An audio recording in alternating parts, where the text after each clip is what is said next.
Thank you.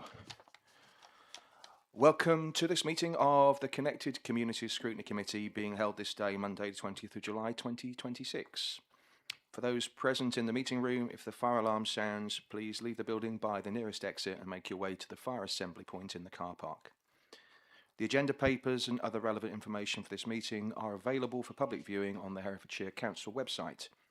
The Council is streaming this meeting live on the Herefordshire Council YouTube channel and is making a recording. Others are permitted to film, photograph and record public meetings, providing that it does not disrupt the business of the meeting. If there are any members of the public present who do not wish to be filmed or photographed, please raise your hand now so that any such person filming or photographing may be made aware. For participants in the room, please raise your hand to indicate that you wish to contribute. When invited to speak, press the button on the right of the microphone unit and speak directly towards the microphone. Please remember to turn your microphone off once you have finished speaking. Please ensure that mobile phones, laptops particularly, and other devices are turned to silent. For participants in attendance remotely, can I request that you use the raise hand feature within the system if you wish to contribute and to introduce yourself when called upon.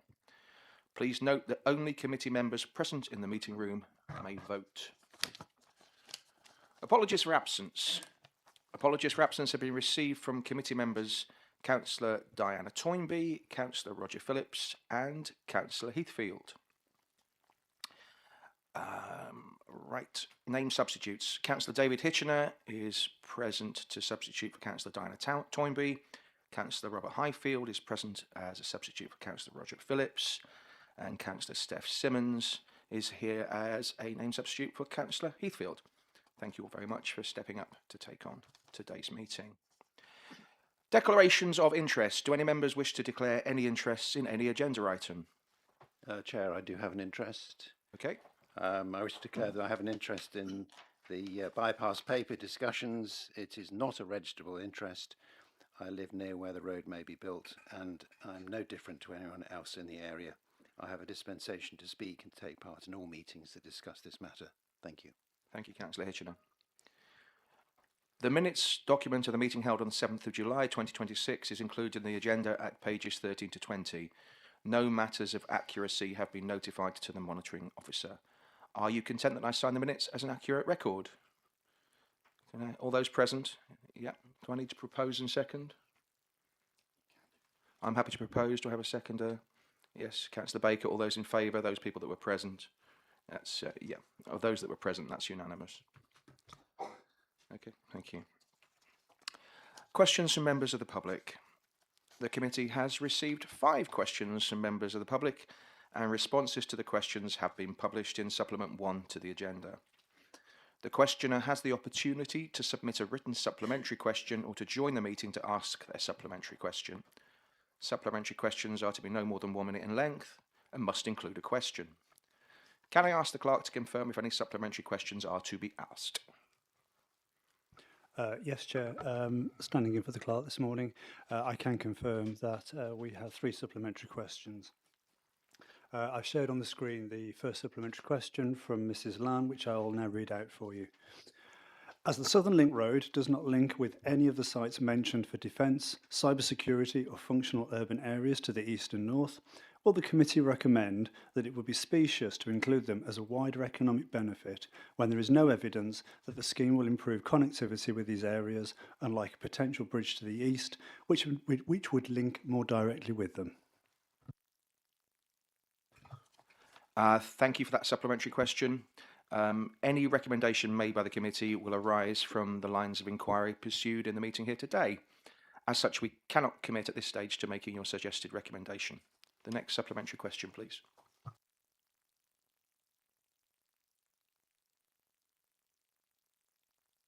The next supplementary question has been received from Mr. Hardy, and it reads as follows.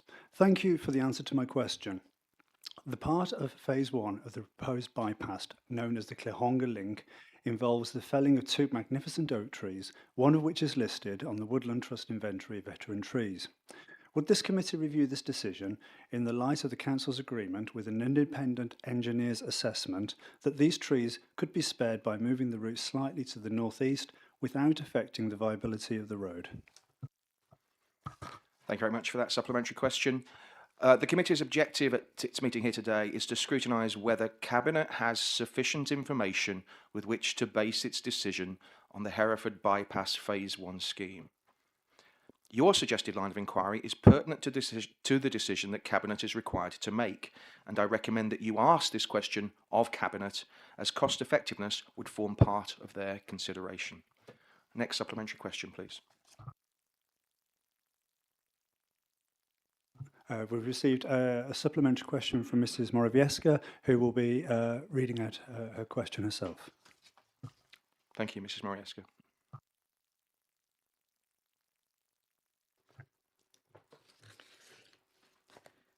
Thank you.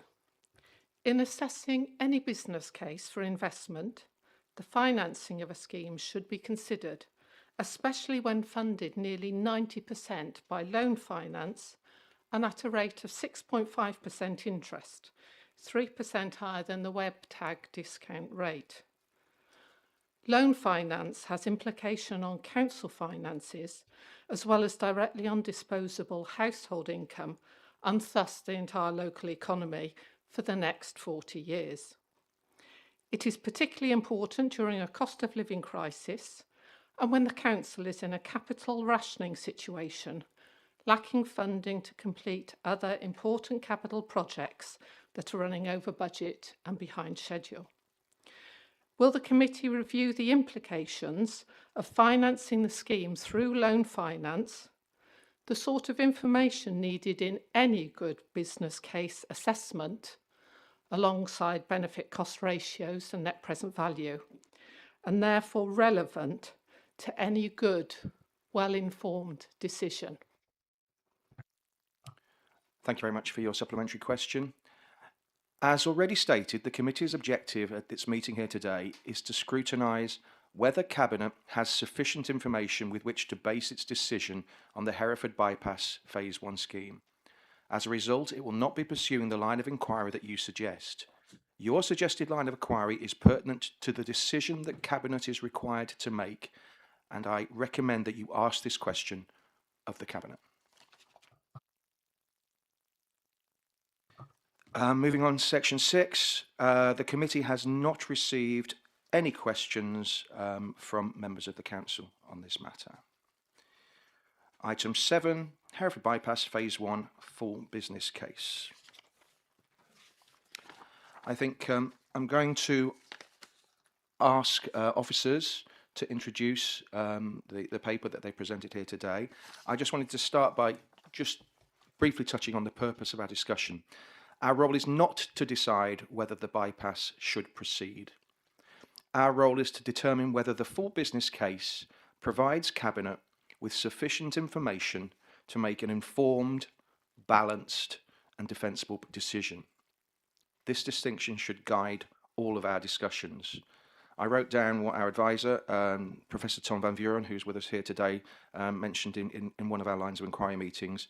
He said the business case doesn't make the decision, Cabinet does. The business case's role is to provide Cabinet with enough relevant information to make that decision. I think that's a good guiding light for today's meeting.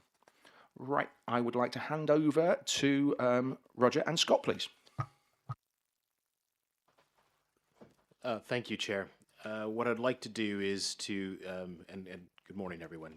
What I'd like to do to introduce this item is to run through a couple of slides, and members will have to bear with me because I think it's important, particularly this is a public meeting, to set out some of the context of why we have produced a full business case and why we're here today. So, Daniel, if we can have the next slide up.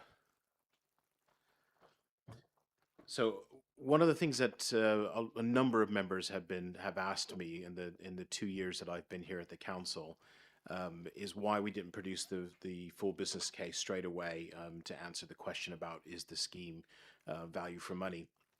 And the reason for that is quite simply because there was an awful lot of work that needed to take place in the background for that full business case to come together. And I think when you read the full business case, you see that there is a huge amount of detail in there and a lot of research and modeling and work that takes time to do. So where we have gotten to today is pretty much 2 years in the making. And any major scheme at any local authority would be exactly the same.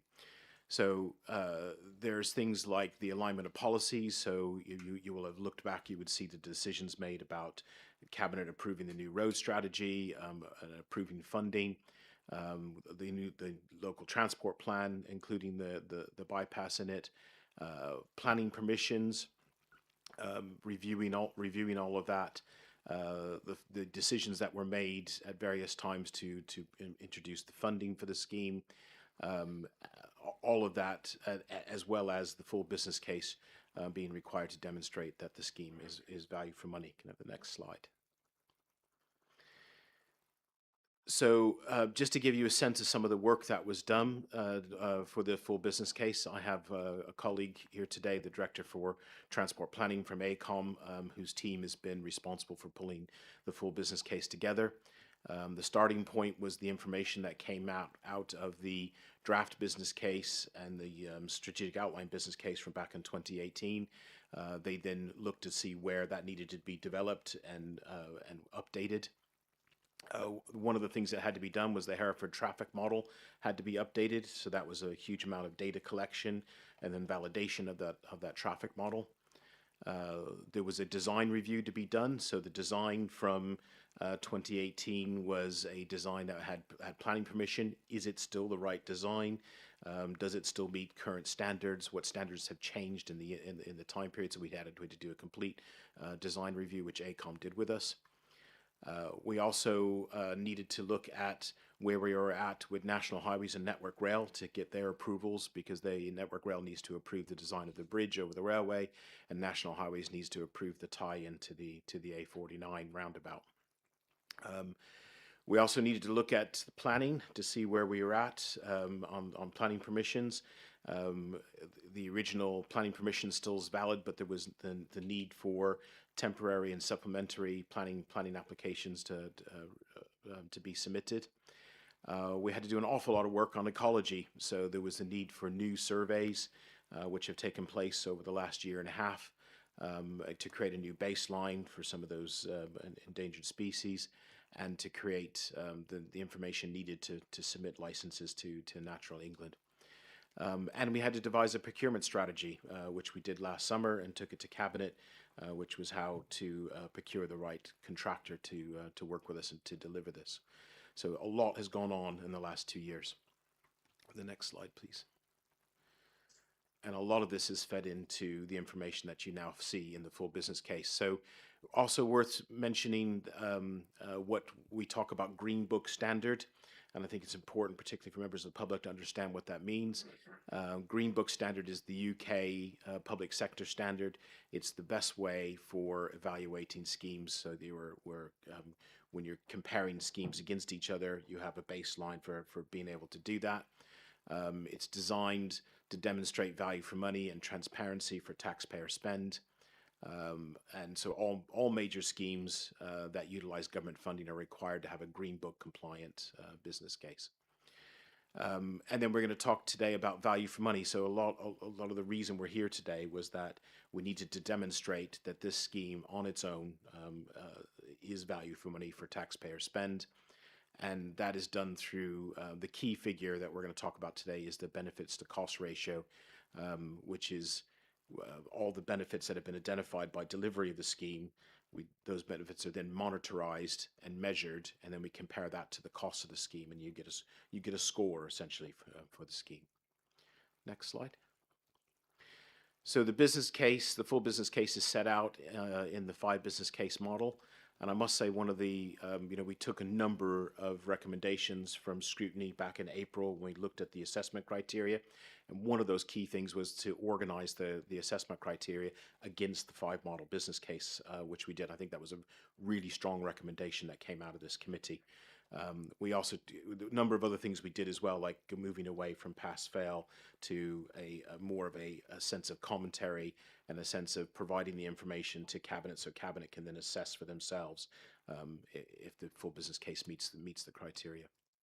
So those are the 5 areas. There's a strategic case, which looks at, does it align with our local and national policies and goals, and what is the case for change? Why does the scheme need to be done?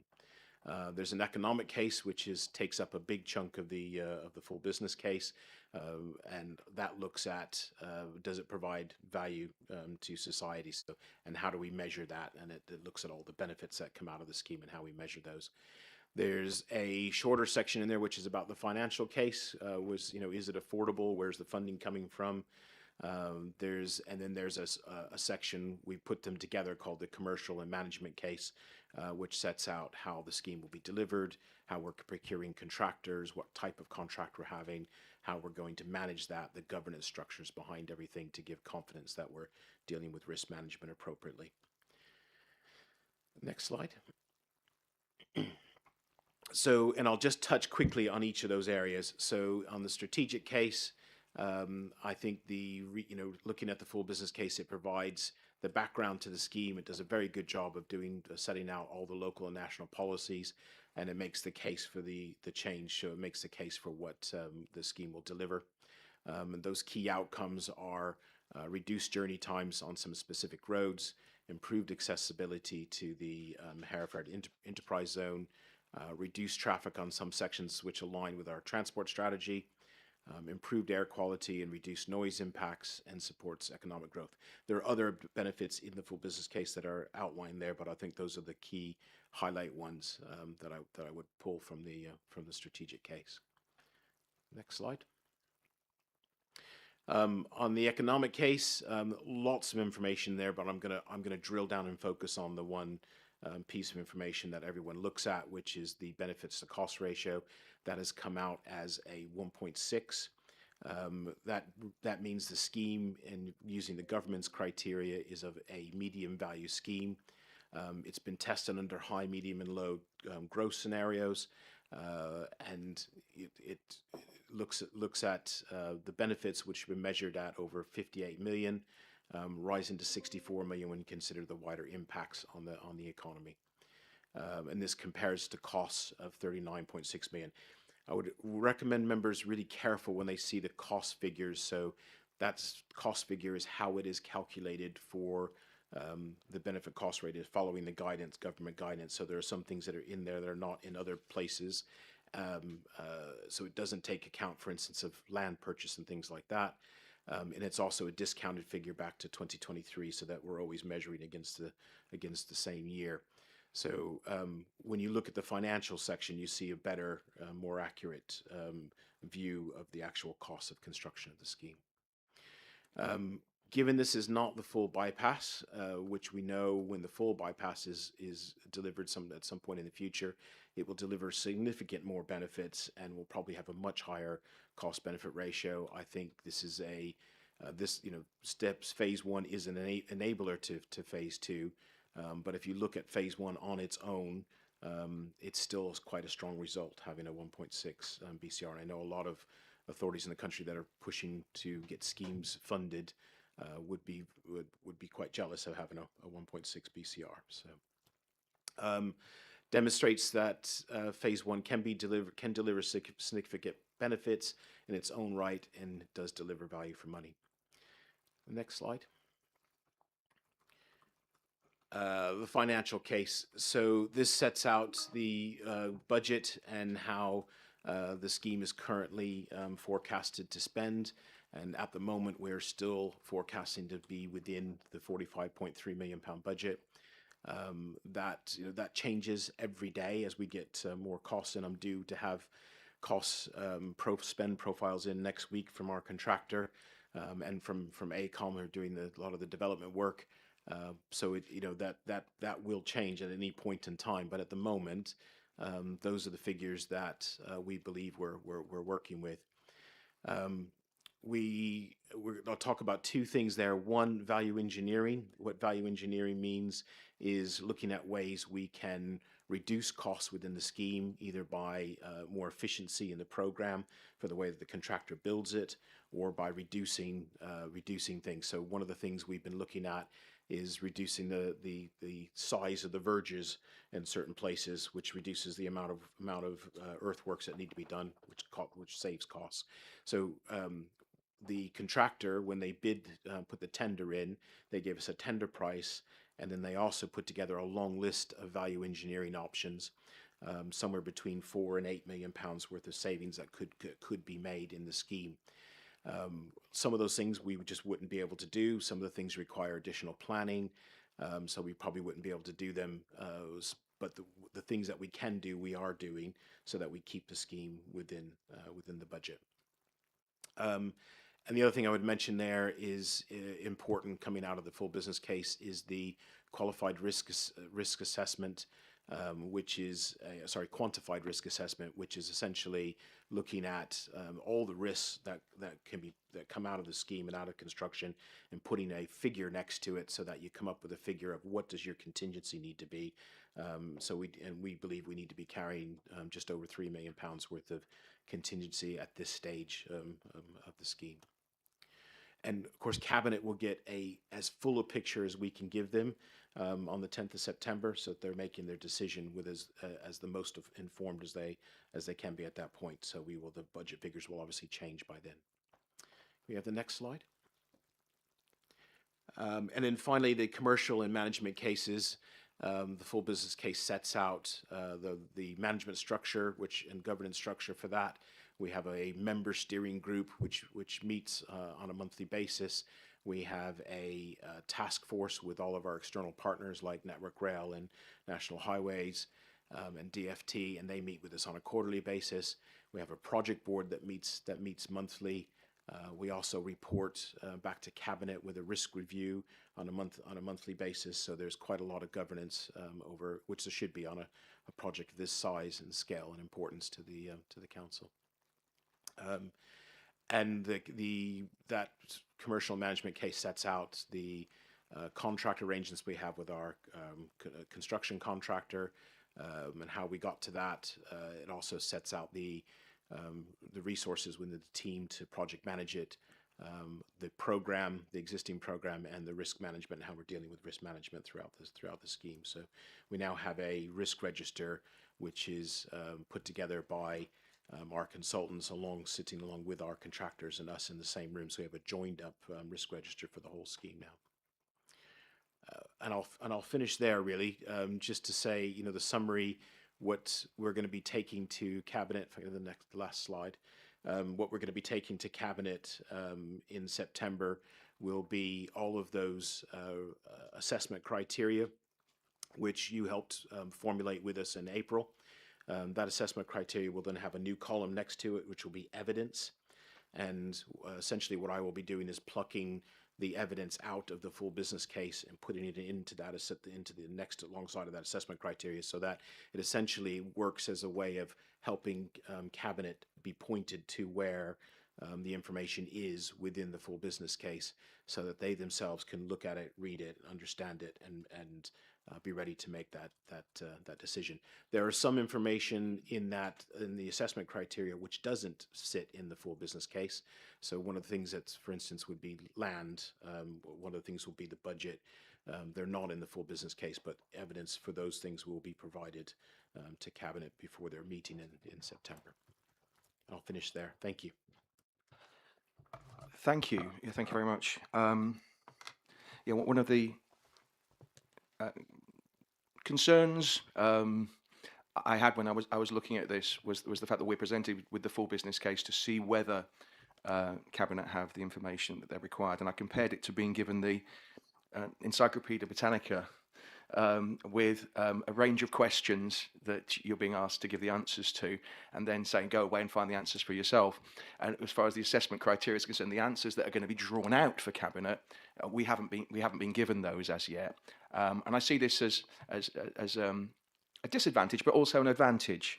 And the disadvantage is we can't comment on the information that you choose to share with Cabinet, but the advantage is we can also hopefully today influence and help you to put additional information into that report if we feel that the assessment criteria, if we expand on what we feel should be included in the assessment criteria answers. So yeah, it has been, I think I would agree, speaking to some of my colleagues, getting our head around the full business case in a relatively short space of time. I think it's just over a week we've had this document. Some of us have had it for a weekend.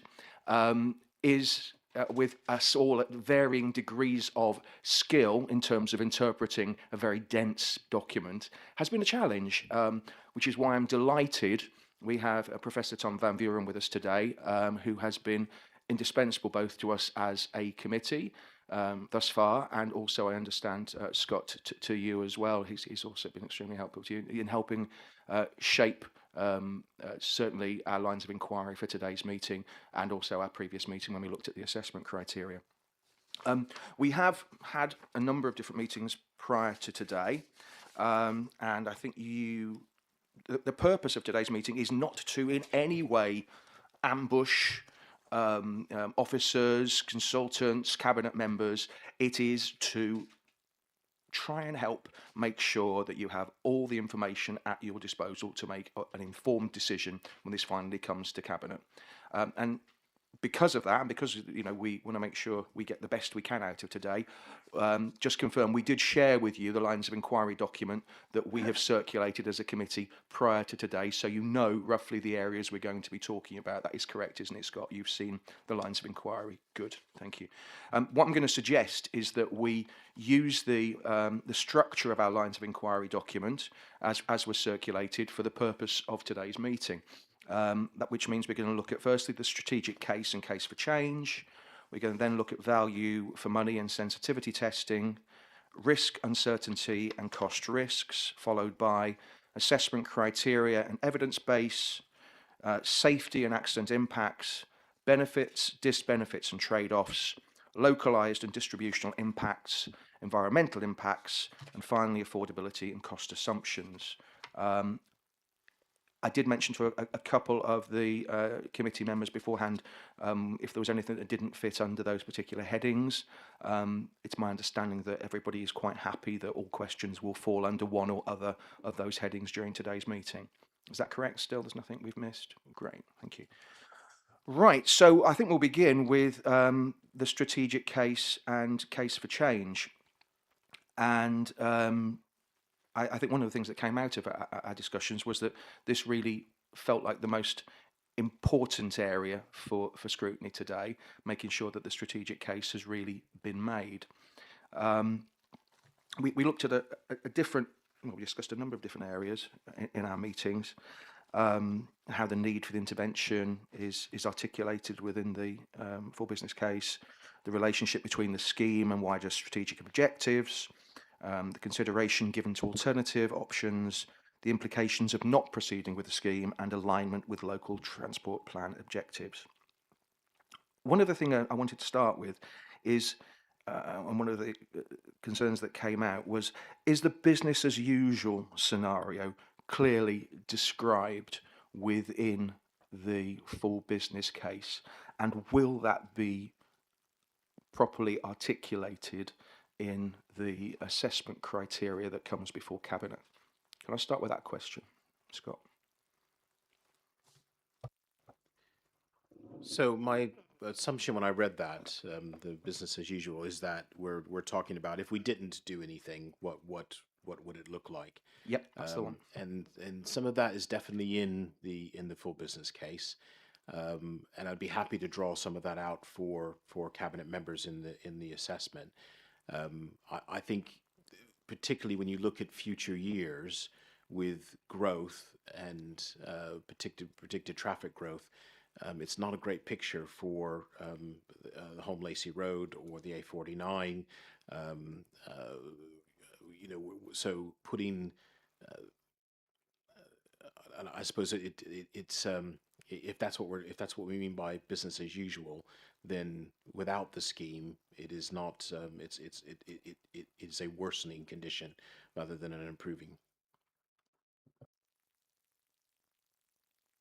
Business as usual. What happens if we don't build the scheme? Yeah. So if we carried on as is at the present time, I think that could be conflated with opportunity cost, and I wonder whether that is drawn out as well as it could be in the full business case, particularly as I believe it's some years since the opportunity cost was properly looked at. 2012 would it have been?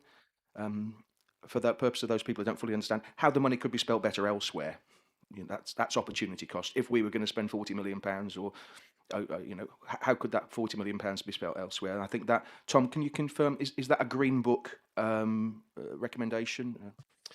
Yeah, thanks, Ed. Yes, indeed. Both questions are very, I think, relevant for people to understand what they're making a decision about. So obviously, in the strategic case, you would look at, okay, we have certain objectives that we try to meet with this particular project.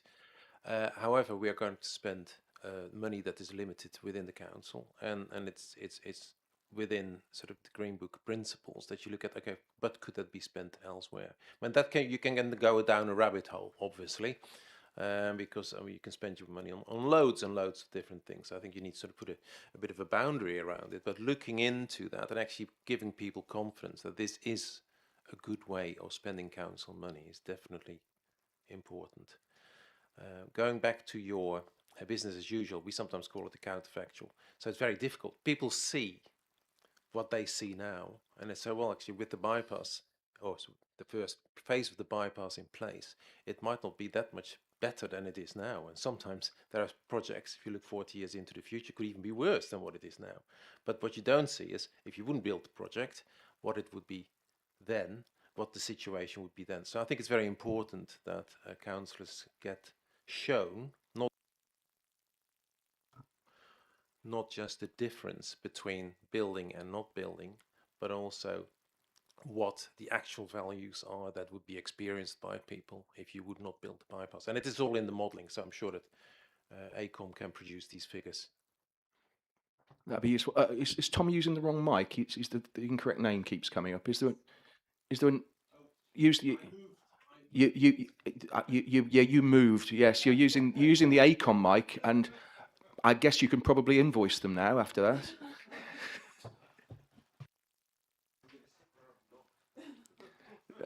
Or just swap the mics over. They're battery units. You can just swap it with the other one. That'll be fine. Great. I saw a hand go up, I think. Councillor Simmons. Thank you, Chair. Yes, I think this gets down to the fundamental for me. The overarching is that within this full business case and the information we've had presented to the council so far, we don't have the alternative solutions and why they've been discarded. Why are we spending £45 million on this road instead of investing that in other transport measures that may achieve a same or similar effect? Or if they don't, the rationale and that being presented in evidence. So we need to have that put to Cabinet so that they have an understanding of, does this solve the problem we're trying to solve? Thank you. My feeling is this would strengthen the argument, regardless of where you sit on the decision as to whether it should proceed or not. Looking into the future, what would happen if we didn't build it would be something that I would have thought would be of value to Cabinet when making a decision, and certainly when people look back upon how the decision was made, would be extremely beneficial. Yes, Councillor Heathfield. Highfield. Sorry, Highfield. Yes. Many people have been writing into the paper and so on about bypasses and pointing out that quite commonly a bypass that is built ends up being full anyway, so you end up with two roads full of traffic. And I think it comes along to what Mr. Van Vuren said just now. If you were to take an existing bypass on the A49, for example, like Leominster, and say, well, okay, let's close it. Let's close it for a week and see what happens. And that would be absolute chaos in Leominster town. So the fact that bypasses will eventually fill up is essentially inevitable. But if you didn't build it, you'd be much worse off. That's the point. It's a bad argument to say that they will eventually fill up. So what's the point? Which is what a lot of people have been saying. So is your hand up, Tom?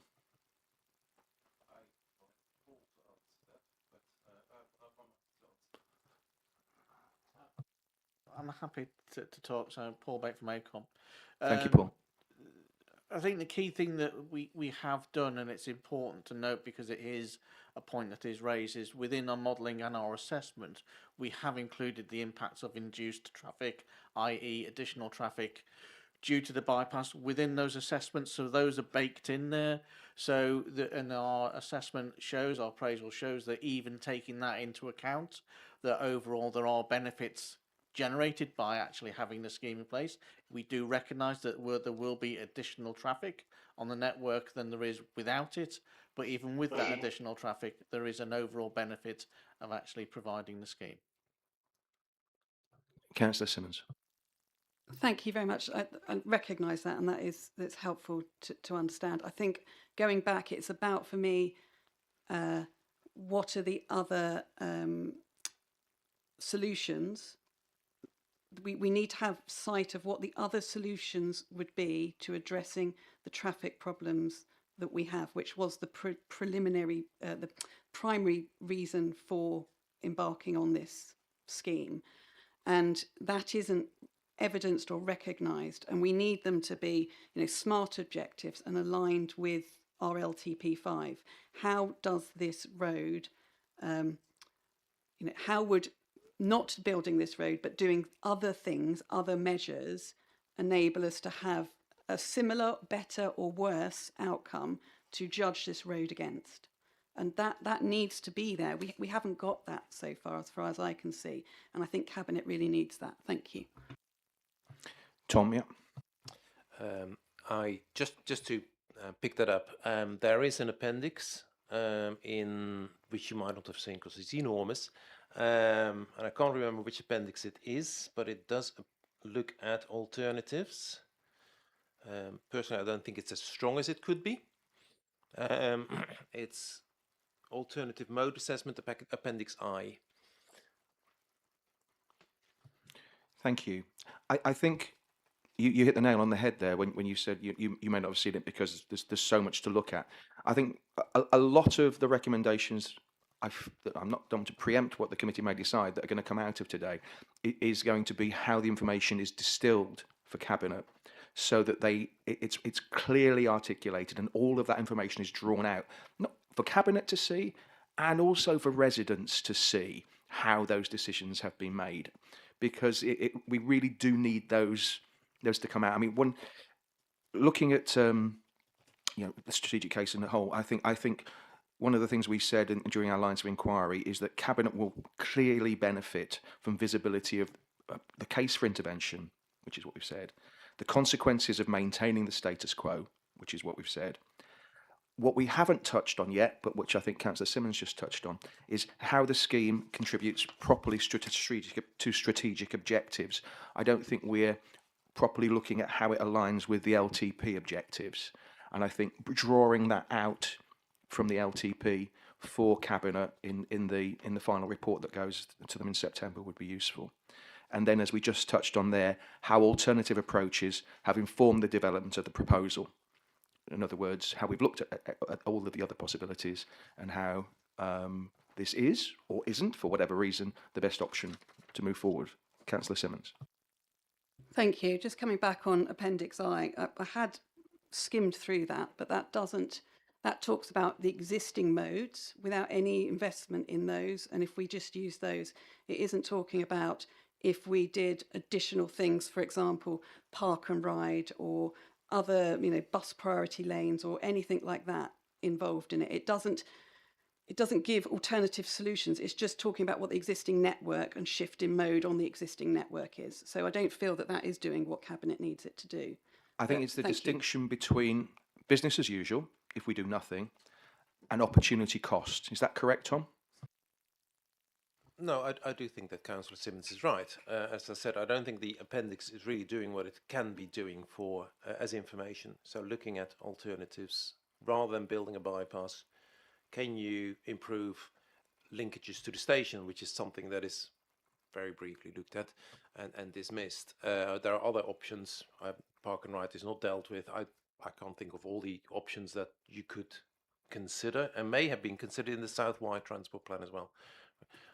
Which, of course, the bypass, this part of the bypass, I think, was a part of. And for listeners at home, remind us when that was drawn up, the Southwide Transport. How long ago was it since that was? I thought it was 2014, but I'm not sure. 2012, was it? Okay. Roger, you look like you wanted to come in. I think only really to make the point that we need to consider not just the context of alternatives to do with transport, but how it's enabling growth of the county. So alongside, obviously, this work that's going on now through to September, we're developing the local plan. Local plan needs to identify where those extra 27 to 30,000 extra homes are going to go. And similarly, in the autumn, around the similar time, the Gateway 1 kind of first options analysis of that work will kind of come out. Now, they're obviously dealing with the now is one thing in terms of that kind of comparison. Dealing with the growth that the county needs, both in terms of mandatory housing targets, the growth in population and workforce that we need, and the increase in employment land that we need to support the growth of the city as the heart of economic employment and a driver for the growth of the county, is also something that needs to be kind of considered alongside that. I think you've just written the brief for the report for Cabinet there, haven't you, Roger? It's drawing that information out, it's setting the context, and looking at, I think, as Councillor Simmons said there, the opportunity cost, how this money could be spent on other initiatives elsewhere, I don't think is as articulated as well as it could be, and whether there's an argument for or against that, well, for Cabinet to decide. Before we move on from Strategic Case Committee, are there any other questions people want to mention? That's fine. Okay, let's move on to value for money and sensitivity testing. One of the things I wanted to start with is whether we've properly looked at the impact of different growth scenarios. I think out of all of our discussions, I think one thing Tom highlighted last week was that may be something that needs to be drawn out. I wonder, Scott, do you think your final report will properly look at the impact of different growth scenarios around VFM and sensitivity testing? In other words, if the county doesn't do quite as well as the report plans. So my intention with the report to Cabinet was to pull out and point to those that bit of key information within the full business case that talks about value for money. So it will point to the paragraphs that talk about, it'll point to the summary mainly, which talk about the figures that are coming out of the value for money case. I'd be happy to take a recommendation that we include more in that. There's, the sensitivity testing is there, so the high, medium, and low growth scenario testing has been done. I can put something in there to that extent. Tom, do you want to explain what you meant when you said that additional explanation of sensitivity testing may provide greater assurance? Yes, I'd like to find back where I said that, but I still stand behind that particular comment. I think sensitivity testing of both the benefits and the costs can be dealt with as a mechanistic kind of approach, which includes using the high and low and the core growth forecast, as Scott and his team have done. You can bring out more about where I think the individual components of the benefits, the monetized benefits in particular, would sit. And of course, it's not just about the monetized benefits; it's very much also about the non-monetized benefits. Green Book very strong on that nowadays. My point on sensitivity testing also very much looked at the cost element. A BCR in the end has got a benefit in it and a cost. So the costs are just as important. And again, the Green Book says that we've got it wrong on costs quite often in the past. There are elements in the report about cost elements that are more risky. There are elements in there on optimism bias, which is dealt with as part of a good business case. I think that's where the sensitivity testing, and I think also the information that's provided to councillors should be strengthened, because benefits are a bit esoteric, and we can talk about how travel time benefits are actually used by people and experienced by people and turned into wider economic effects. But costs are costs. These are real pounds that we are going to spend if we build the bypass. So actually more sensitivity testing around the cost, I think would give confidence whether there's a big hole that Herefordshire will have to plough in a lot of pound notes or pound coins nowadays, rather than knowing that there's a comfortable and robust sort of boundary around that people feel comfortable with. You touched on the non-monetised benefits there that maybe aren't as clearly articulated, or could be, you felt should be clearly articulated in the final report to Cabinet, didn't you? Scott, can you give us some assurance that you're going to be looking at that in the final report, please? Yeah, I think the two areas where this will be picked up in the final report is where I've got to give Cabinet assurance of the affordability of the scheme, because this is about when we're looking at the costs, it is about how and you know, giving some sensitivity testing to that. It's about how much we've accounted for inflation, how much we've accounted for unknowns that may occur. So and a lot of that is about how we're managing our risk management. One of the things that of all the major schemes I've been involved with in recent years, one of the things that I think we're doing right in this scheme is that we've had this two-stage procurement process where the contractor has come on early and done what they call early contractor involvement, ECI. And so they are involved in the finalizing of the details of the design, even though we had a detailed design to them with a bill of quantities that they tendered against. We've now given them the opportunity to refine that during the ECI period. And so over the last few months, we've been meeting weekly with them and going through every little aspect of the scheme, looking at their program where efficiencies can be made. They've asked us a lot of questions. Things have come up that have changed their original assumptions on the tender. You know, so that process will hopefully get us to a place where when we enter into contract with them potentially for the construction, we will have nailed down costs much better than we have in a lot of other schemes. A lot of schemes, you go out for tender, you get a price, you accept it, and you don't start discovering some of those things until you're actually building. We're doing some of that now, which will hopefully reduce a lot of those risks. It doesn't take them all away, but it does help reduce risk. We're actively talking about the pre-purchase of some materials to try to avoid inflationary costs. Those sorts of conversations we can now have, which you wouldn't be doing if you had a more of a traditional tender arrangement. So I think when I'm talking to when I'm pulling together evidence for Cabinet, I will be sharing some of that with them so they get a sense of how risky the scheme is and how much that there will always be cost changes, but how much risk is there to that to those prices. So those will be the different growth scenarios that we touched on. So you'll give those to Cabinet. Can you explain how you are going to explain properly to Cabinet how value for money is assessed beyond the BCR, beyond the benefit cost ratio?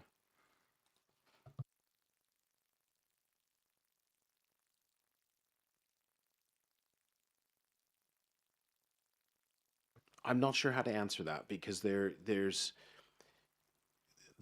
the full business case sets out everything from end to end. It starts with how it aligns with our policies, with our LTP, with our new road strategy.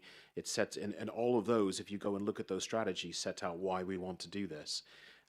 So the benefits to society, the benefits to our economy, the benefits to residents, I think is clearly set out through all of those. So the non-monetized benefits will be clearly articulated. Not necessarily in anything that's not in the full business case. I can't really draw into the assessment that I'm providing for Cabinet. I've got to show them evidence of where to find that. So it'll be what's in the full business case now. Okay, Tom wanted to come in on that then, Steph. Yeah, I think that Scott undersells a bit the work that has been done and is in principle available. Non-monetized benefits are dealt with in the full business case as written by AECOM. May not have been brought out as clearly. And I think, again, they probably live more in people's minds than a BCR. What is a BCR apart from a number that most people probably don't fully understand and might not even agree with? But the non-monetized benefits, such as impacts on noise, and they are monetized. But yeah, there are elements in there about security, severance, downscape that can be brought out and should be brought out, and I think they are hidden in the reporting, and if not, should be brought in. Did ACOM want to come in on that?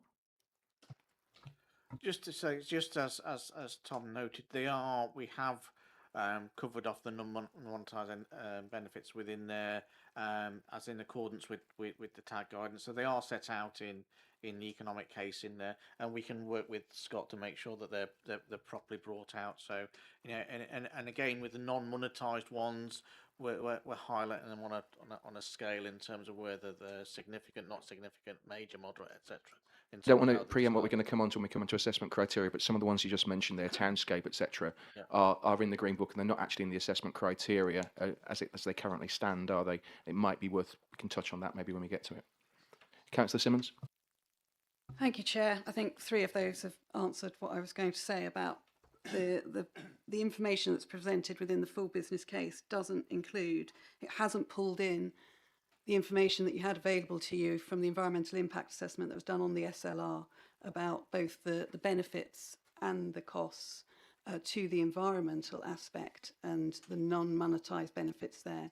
So, pedestrian severance, things like historic environment, biodiversity, those elements are excluded from your assessment because of the way we've gone through the 5-case model, which is what I called for, which is great. But as you know, within DFT, you then pull in the EIA and appraisal that's done on the environmental appraisal to go with that 5-case model.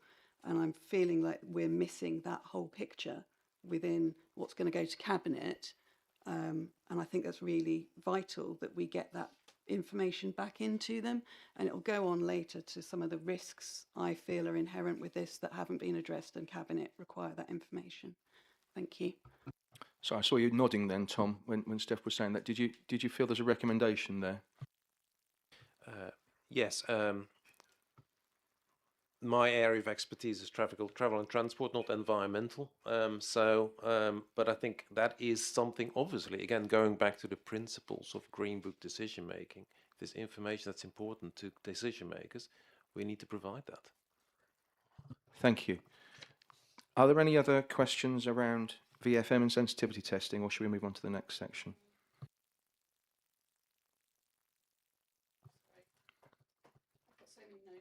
I understand. We can come back if we need to. If you find something that hasn't been, or we can find a way of getting it into another section if needs be. Okay, we'll move on to risk uncertainty. I'm going to have one eye on the clock the whole way. I'm just conscious of time. Risk uncertainty and cost risks. Right. So I think we will spend some time on this. I think. I know there are several questions that committee members have. One of the things I just want to touch briefly on the risk register to begin with, which I think is Appendix D. I think a lot of those are risks that were logged over a year ago, and some of them. I mean, it also looks like there's some of the mitigation measures were not or implemented, and it could really sort of benefit from being updated. I just wondered if you've seen this lines of inquiry, whether you are planning to look at some form of risk register that will be submitted with the assessment criteria that is in plain English, which I think would be extremely helpful, and is sort of up to date for Cabinet to make a truly informed decision. I'll start with that. Scott?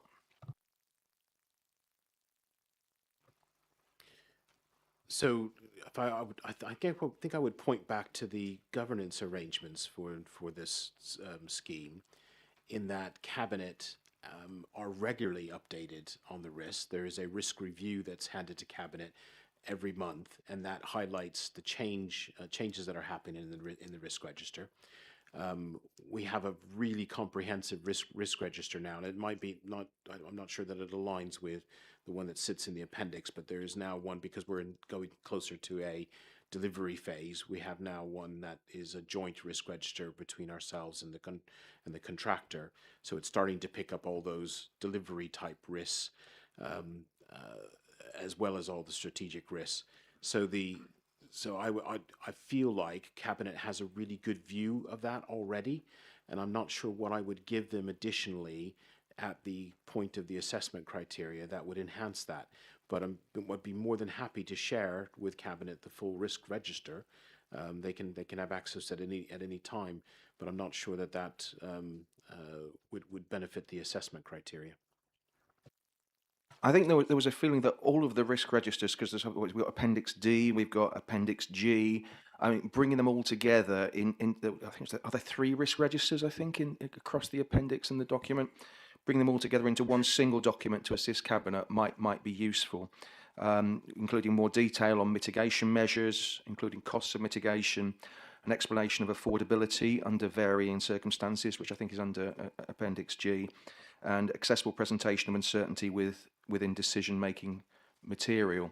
I think the big concern was, I think that a lot of the risks in Appendix D are quite old and need to be updated. And I think it's very dense and difficult to understand. And I think for transparency for the residents and for all concerned in the decision-making process, something that is very clear and easy to navigate would be beneficial. Councillor Hitchener? Yes, thank you. You look poised. No, well, I just thought I'd give your voice a chance to rest. Sorry, Your brain I will shut up. Your brain to think, while others had a go. I'm particularly concerned and vexed about overspend. So we read across the country of projects which overspend, and Scott, it's great to hear that you've obviously taken this on board. You're doing everything you possibly can to make sure there is not any overspend. You've identified, I think you said, 2 to 7 million of savings, which are possible. Some of those you worked out can't be saved. So I'm just concerned, and the contract is obviously going to be worded as much as possible so that the contractor can't increase the cost. But I'd be interested to hear what Tom says about the overspend, the ability to make sure you don't, because you just don't know your unknown unknowns or whatever. So you end up placing the contract, or the Cabinet Trust place the contract, and then there is an overspend in the future. I would like to see something in the paper to the Cabinet which said, that if there is overspend, this is how it's going to be dealt with, because it won't be during this administration that happens. It'll be the next one. And having committed to do the work, the likelihood, I guess, if there is overspend. And again, Tom, I'd be interested to know whether, have you been involved in projects which have stayed within spend? Or do you think Cabinet should be expecting there to be some sort of overspend, in which case, there is a budget in the council, and that's perhaps a second point I'd just be interested in. We've looked at the Green Book case, and there are sunk costs which are not included. So presumably there are two cost analysis that are looked at. One is the Green Book in this business case, but the other is the actual money which is going out, including purchasing the land, and how that kind of fits in with the amount that's in the council's budget. Scott. Tom, over to you, if I may. Yeah, Scott, if you want to come in on that. Yeah, so just to point out the slide that I shared with you earlier, that does account for everything. So land, all the pre-development costs, the costs for AECOM doing the work that they've been doing, all of that is included in that figure. So at the moment, we are still forecasting a budget to spend within the 45.3 million. You're absolutely right. Every construction project comes with risks. I'm a big fan of a book called How Big Things Get Done, which I'd encourage anybody who wants to learn about big infrastructure projects to have a look at. And there's the researcher for that book, over 20,000 major schemes from around the world, and he points out that 99% of them go over budget and over time. And he talks about why that happens. And I think what we have to do is very much take the learning from other projects that we have delivered, other projects that have been delivered by by other authorities, and try to learn the lessons from those things as much as we can. And that's why we're doing things like having the ECI with the contractor involved at an early stage, because it helps us nail down those costs. It doesn't eliminate the risk. There are always those things, the unknown things. You know, you go to the utility companies and you ask them to tell us where your utilities are at, and they say, oh, we don't have anything there. And then you go along, and lo and behold, we hit a water main on Home Lacey Road, inches below the surface of the footway. It shouldn't have been there. You know, so the unknown things happen, and they do create costs on schemes. I take the point, and I think it's probably a good one, that we, in the assessment criteria, it would be good for Cabinet to have a clear picture of not only is the scheme affordable at this point in time, but if it becomes unaffordable at some point, how and where would the money come from to deal with those unknowns? And I'm happy to take that as a recommendation or set those things out. Thanks, Scott. Yeah, I think one of the accessible presentation of uncertainty within the decision-making material is something that came out.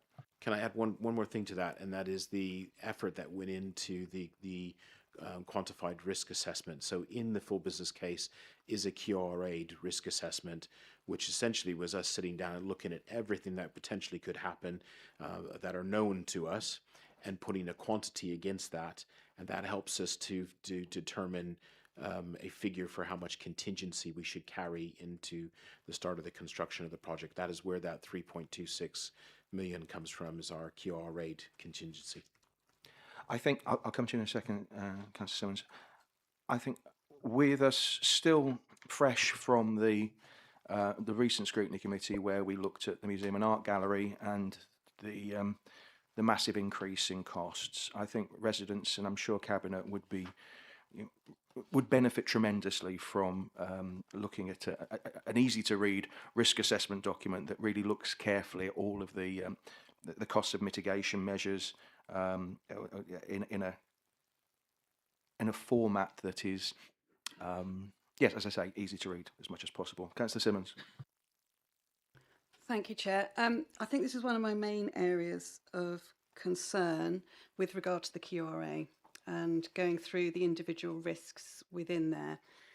Now, it links back to environmental impact assessment again. So I know in Appendix O, you recognise that there needs to be potentially revised planning applications come in, whether that's a whole new planning application or whether that comes through as a Section 96 non-material amendment or a 73 minor material amendment. You are going to reopen the EIA issue, and EIA is an iterative process. It is there to inform and understand the environmental effects of what you are doing, try and avoid those, mitigate through design. So you've kind of, in my previous discussions with you on this, have closed down EIA as saying, well, we've got planning permission, we don't need to do any else. You're now saying that yes, there's going to be needs to be revisions to enable us to stay within cost benefit and deal with contractor design elements. I'm really concerned about how you've priced in this risk in terms of time, likelihood, and cost. The way this ACON report is now talking, it is fundamentally linking phase 1 with phase 2. Whilst you have the data as a standalone business case, you are framing it within the context of this being a linked project, enabling phase 2, and phase 2 being reliant. It is in your report referred to as an enabler for a full western bypass. As such, you are getting onto really dodgy ground about the EIA, because you're effectively, the courts are very live to salami slicing of EIA projects to either avoid scrutiny and an understanding of the environmental impacts across, but more specifically, the SLR EIA does not fully or adequately, as ACOM's review of the SLR planning permission showed, it does not address the cumulative impacts of other current or foreseeable projects. Phase 2 is clearly now a foreseeable project. Your ES does not report on that. You cannot therefore rely on it. And as a result, you need to look at potentially the overall scheme environmental impact, or certainly the likely cumulative effects of that. That will be quite costly. It will be quite timely to deliver. I have not seen anything like an updated ES. I've not seen a statement of conformity or anything coming through. This will need to come through if you've got a new planning application. It can't just be a, it involves consultation. You are potentially having, significant delays and costs built into this. And the probability in your risk register is way too low for that element. And I really am concerned that if that's an example of something that is known, and you're already pricing it in as lower than actual real risk is, I'm concerned what other elements are we missing? Thank you. Who would like to respond to that? Scott? I will do my best. It's funny. I do have to smile that we've repeatedly had questions come to us about, are we measuring this scheme as a standalone scheme for the value for money effort, and now we're talking about linking it to phase 2. You're right. Phase 1 is an enabler for phase 2, and we are working on the strategic outline business case for phase 2. One of the key elements of information that needs to go into that phase 2 is housing and the housing numbers, which will fall out of the local plan. So there's a little bit of a timing issue about when things will be done. I will say that a lot of the EIA will fall from when we seek planning. And as you point out, we're going to have to put in a supplementary planning application and a temporary works planning application. Those applications are almost identical to what was done in 2018, and they were approved previously. And the reason for the supplementary and temporary works application is the contractor needs work compounds. They need space where they're going to store materials. They have haul roads that they're going to need to use, and all of those have been looked at very carefully by AECOM and Grams together. And those applications are about to be submitted, actually. So, and we have been in discussions, pre-application discussion with the planning team, including discussion about what environmental assessment needs to be done for those applications. So I feel quite confident that we're dealing with that on phase 1. And I think on phase 2, as we get pulled together our SOBC, we will begin to deal with that for the whole scheme. So I understand your concern, and I'm very happy to go away and talk to the planners, make sure we're not going awry here. But at the moment, I think we're relying on what was done previously and on what we're doing currently for phase 1. Councillor Simmons and then Councillor Highfield. Thank you, Scott. I totally comprehend that, you're focused on the phase 1 because that's where it directs you to in terms of the full business case. Unfortunately, EIA legislation it looks at the wider impacts and the linkages and from cumulative indirect effects. We are so out of date from the 2016, not 2018, it was a 2016 planning permission. The data for that was from 2014, and as AECOM's review has shown, it's completely out of date. That then leads in, and if you are going to plough ahead with that view, you are going to potentially then lead yourself open to judicial review. So if you don't do the work, that then creates an additional problem. So I know you're a bit sick of me going on about this, but I would really like to see some legal advice sought on that specific point about wider scheme linkages as a result of like Carlisle case, for example, and Kesteven, and how you've moved as a result of the framing of this is not just the SLR, but the wider enabling part of a wider bypass or growth corridor. You have changed the narrative as a result of this AECOM report. And I think you're on quite shaky ground for that. And I'd really, really like the legal advice on that particular perspective. Thank you. Or particularly Cabinet have that legal advice, should I say. Thank you. Councillor Highfield? Yes, can I ask Scott to just say it in words of one syllable? is it a fact that the phase one is being cost benefit analysed purely on its own merits? And if some disaster happened and we never built phase two, nevertheless, it would still be, according to our analysis, worthwhile building phase one. Is that what we're saying?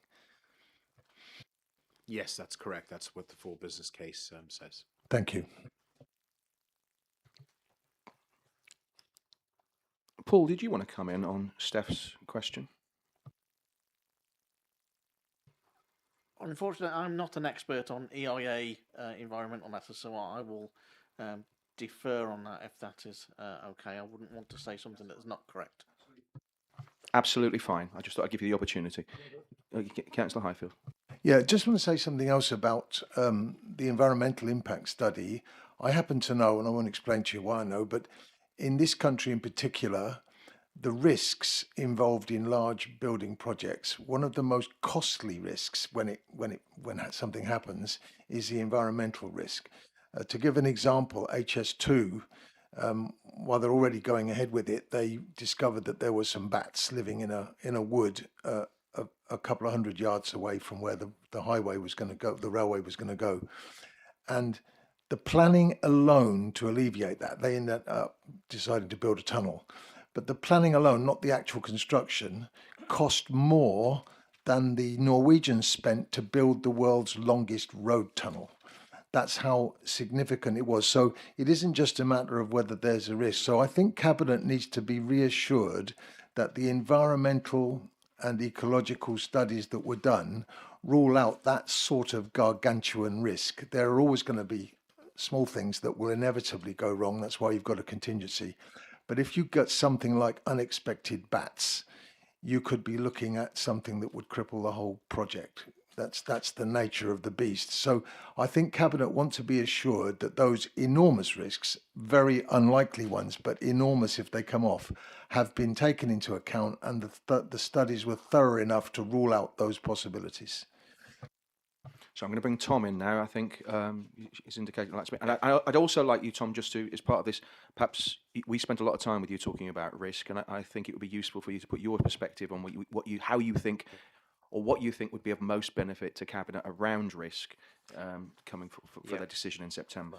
Yeah, thanks, Ed. I think risk obviously is both a very, very real issue that people need to be aware of when making decisions. We all are aware of that when we make our own decisions every day. But also it's something that can become very, very complex and therefore almost impossible to see through. So my suggestion is that the risks are, again, aligned with what the Green Book would like you to do, are explained in a way that people can really understand what they are and which are the deal breakers and which are the sort of the black swans, let's say. And it is possible. It's possible. Let's not hide behind the risk register that's 10 pages long and nobody knows what it actually says. So that's one thing. The risk register needs to be live for people, and I think that's possible. Whether it's done in words or whether it's done in taking out sort of the fluff that yes, it's a risk, but that's within the margins. I think that's one thing. It needs to be presented in a user-friendly way. In appendix, I think it was appendix G, there's a monetized risk assessment, and I would like that to be explained. I couldn't understand why there was a minimum and maximum, and then something in the middle that was the value taken. I would think everybody say, well, let's look at the maximum first, yeah, because that might be all the money that we need to spend, but obviously it's not how it's going to work. So that explanation around how do we get to a monetized risk assessment? How does it translate into the contingency? I think, Scott, you said, that is somehow fed into the contingency. That helps people, I think, feel comfortable, that they understand how we got to that value. Unknown unknowns, Councillor Hitchens. Yes, that's why we've got optimism bias in the calculations, and I said it to you as well. I feel the way in which the 20%, which is standard, has been reduced to 11%, is can be challenged. I would challenge it personally. So I would that needs explanation. What would happen if it is 20%?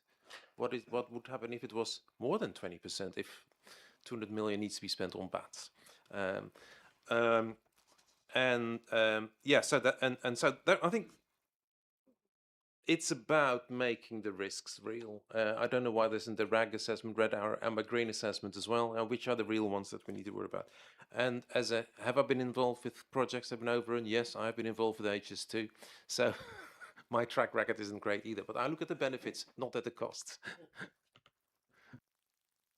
Thank you. I think it was Councillor Baker first, then Councillor Simmons. Thank you, Chairman. I'm just you reminded me actually of the words of Donald Rumsfeld, didn't he? He said, there are things we know we don't know, but there are also lots of things we don't know we don't know.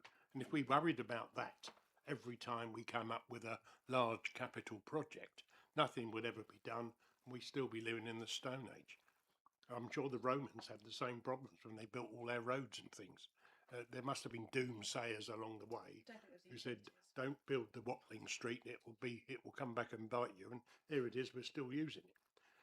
But there was an interesting couple of things in your report. It did worry me when I said it. Well, when I read it was 140 pages long. I thought, well, it's going to mess my weekend up. 700. That was it. I didn't get that far, but there was a couple of talking of risk. It said the risk of sunk cost fallacy affecting the decision. I've no idea what That means the money you already spent means you go forward, regardless. Why didn't they say that? And there's another word that they use a lot: a disbenefit. Not Opposite of a benefit. Yeah, indeed, but it's not a word that pops up in my vocabulary very often. But anyway, there we are. Is it worth mentioning at this point, in that lengthy report, there's the overview, section 1.2.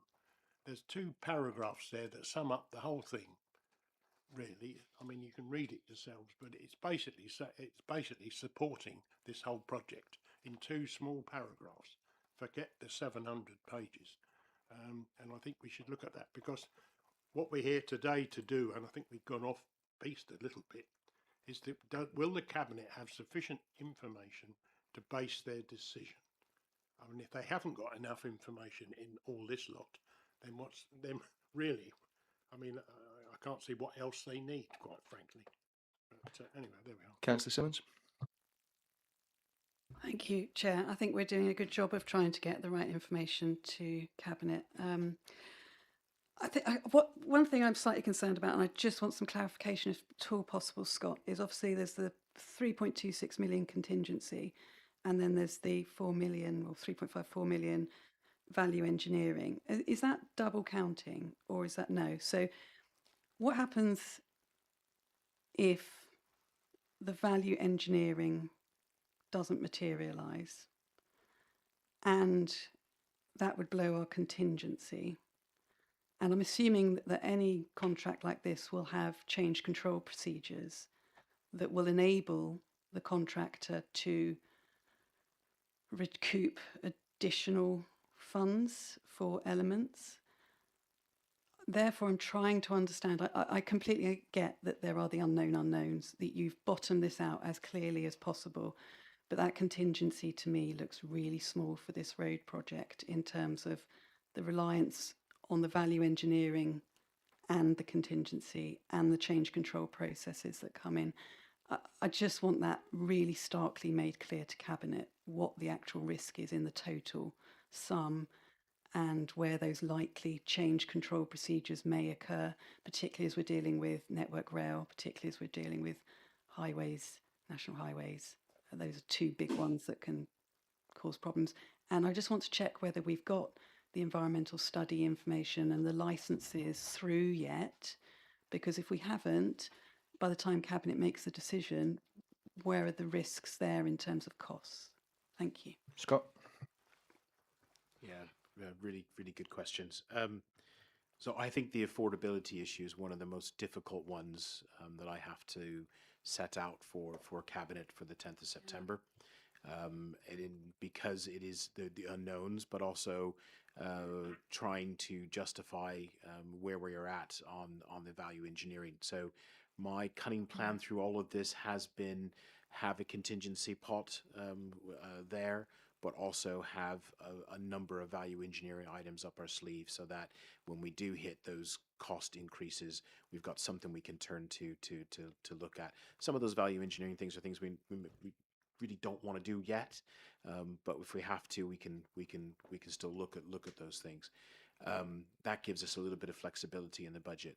One of the other things we've done is we've written to. Sorry, can I just stop you a second? But you've included the 4 million in your figures already for all those value for engineering. So when if you recall, I said that the contractor gave us a list of between 4 and 8 million pounds Okay. of value engineering items. We've decided to take about 3.5 to 4 million of those in order for us to make the scheme affordable. We've agreed those, and they're working those into their program now. That's the figure that you see on the slide, but there's still an additional potential for up to another 4 million pounds worth of other value engineering options. Some of those things are more difficult to do because they might require changes. We might have to go back to planning on some of them. So, but there's still things that we're holding in case we need them. One of the other things so even beyond that, we have started to think about, well, what happens if something else occurs? And one of the things we have done is we've written to the Department for Transport and asked for the scheme to be considered as a retained scheme under their current funding arrangements, which means that potentially, if you absolutely had to, you could use grant funding from government to help fund the scheme. So we're looking at all the contingencies we can. At this moment in point of time, it's looking like an affordable scheme. But anything can come along, as you say. So my golden rule on construction schemes is that when you're in the feasibility stage, you would always hold about a 40% contingency, optimism bias. When you get into a detailed design stage, you might reduce that down to 20%. When you get to a construction phase and you've gone through the process of getting a contractor involved and got that information and you're ready to start building, you might reduce that down to 10%. That is not a comfortable place to be in my books, only having a 10% contingency, and I would like to see the contingency be larger. But so we've done the work on the contingency through the QRA assessment, and that's why we want to go in with at least that 3.26 million. But I also want to have that value engineering up my sleeve. To answer Councillor Highfield's question about endangered species, so over the last year and a half, we've completed an enormous amount of work on ecology surveys. So we've had people out looking for bats and newts and barn owls and white-clawed crayfish and the hazel dormice. We know we have hazel dormice. We know we have great crested newts on the scheme, and we have submitted now license applications to Natural England for managing both of those, and both of those licenses have been informed by some very, very good ecologists. So we are waiting for the response back from Natural England, and that takes a little bit of time, and there may be some to and fro as we resolve the mitigation measures that they want to have in place for managing those species. But we are working very hard to control that, and I will give as much of an update on that to Cabinet as possible when we get to September. Just to clarify what you said, then did you say you would ideally like a larger contingency? Yeah, I always would. Anybody going into a construction project and seeing some of the cost increases that we've seen on big schemes, you'd always want to go into having a bigger contingency. But that isn't always available to you, so you've got to manage it as best you can by having those value engineering options there. That's how we're managing it. Okay, Councillor Simmons, then Councillor Hitchingham. Thank you, Scott. Setting a lot of alarm bells. I did read it within the report that you, as a retained scheme, you're looking at potentially being able to, if cost overruns occur, which they almost certainly will, you're looking at using the transport grant. And that means that we won't be able to spend that transport grant on all the other sustainable transport measures that we require, not just within the city, but within Herefordshire more widely. which then puts us even further back with regards to congestion and issues within the city, because this phase 1 SLR does not have benefits outside, from what I can see, the Abergavenny Road, Home Lacey Road, and the Walnut Tree Avenue. You know, we're not looking at benefits on the Greyfriars Bridge. We're not looking at benefits around Steeles Roundabout. We're not looking at benefits down Edgar Street Grid. We are needing modal shift to occur. That's even without the housing that's coming potentially as the growth corridor, as Roger has said. So, you know, to say that we're potentially using, you know, transport plan money for that is really concerning.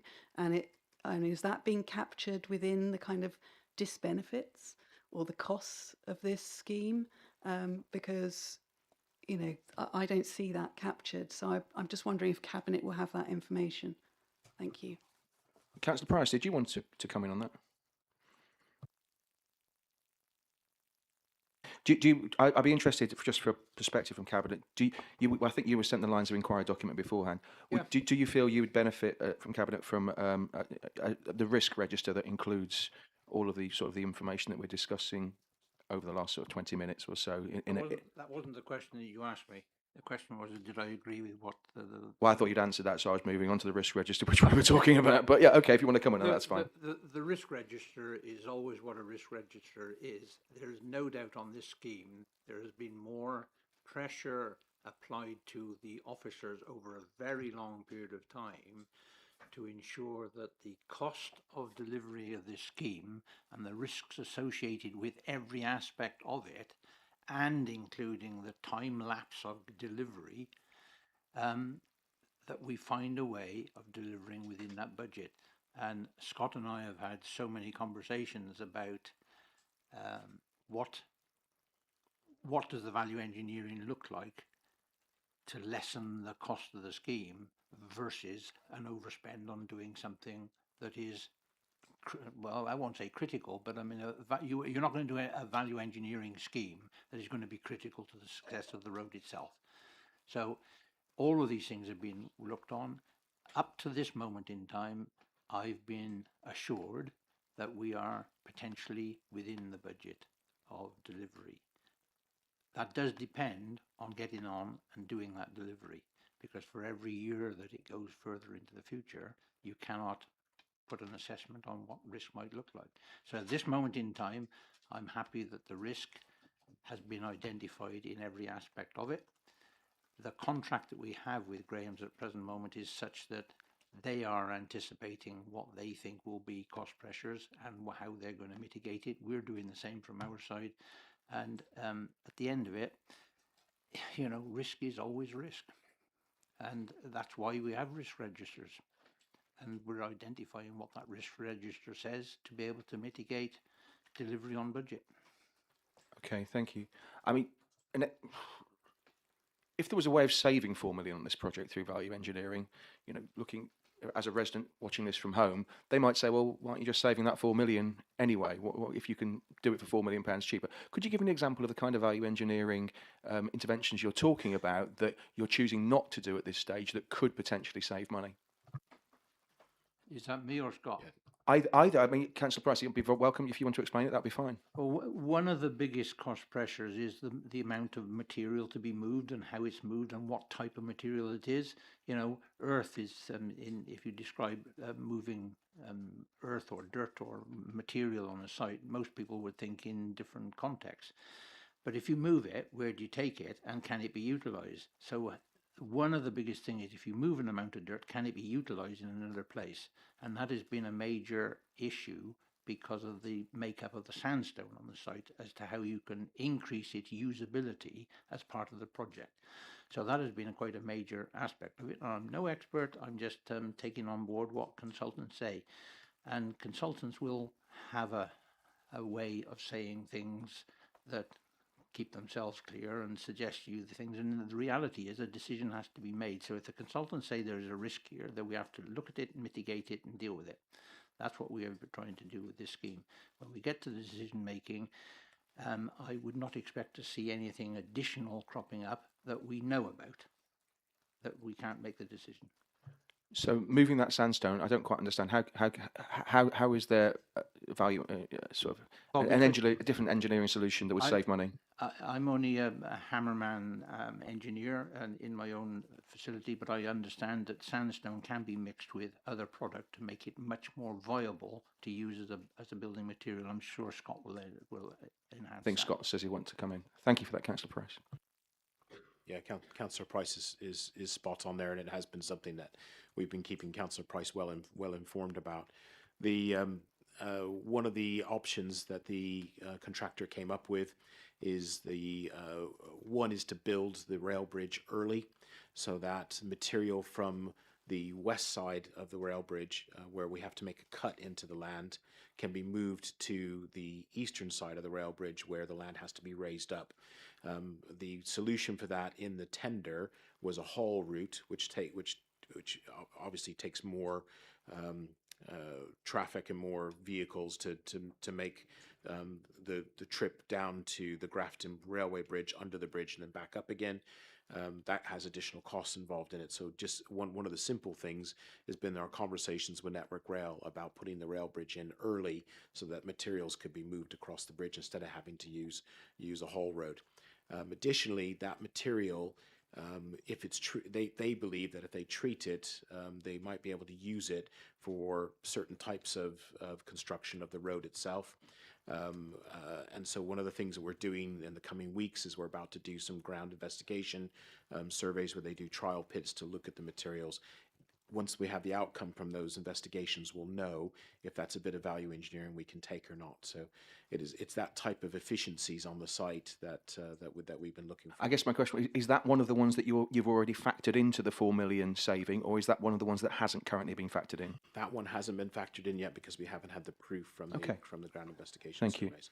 So if I could, Councillor Simon said at the start of her question about the inevitability of every scheme going over price.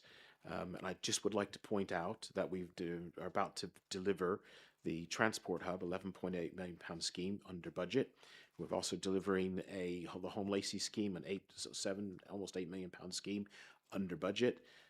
So it's not that every scheme does go over price, and I would hope and I would expect myself and my management team to work their socks off to make sure that this scheme delivers as close as possible to within budget, and that's what we are trying to do. So, but it's always important to have the contingency there, and it's always important to have in your background plans. So we have no intention into wanting to use any any local transport grant. But if we absolutely had to, we need to explain to Cabinet that it's there and it could be used, and so that's why we've asked for the scheme to be considered a retained scheme by DFT. Okay, I'm going to suggest we take a 5-minute comfort break. No, I think we need that. Literally try and keep it 5 minutes, and we'll start again. Well, we'll start again at 20 to 12. All right, and we'll try and keep it tight because I'm aware of time.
Can we start the live stream again, please?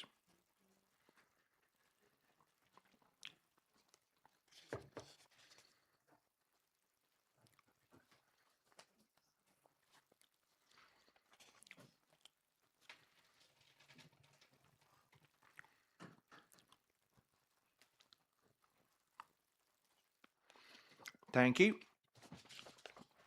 Okay, I think we're going to move on now from 3, risk, uncertainty and cost risks, to assessment criteria and evidence base, number 4.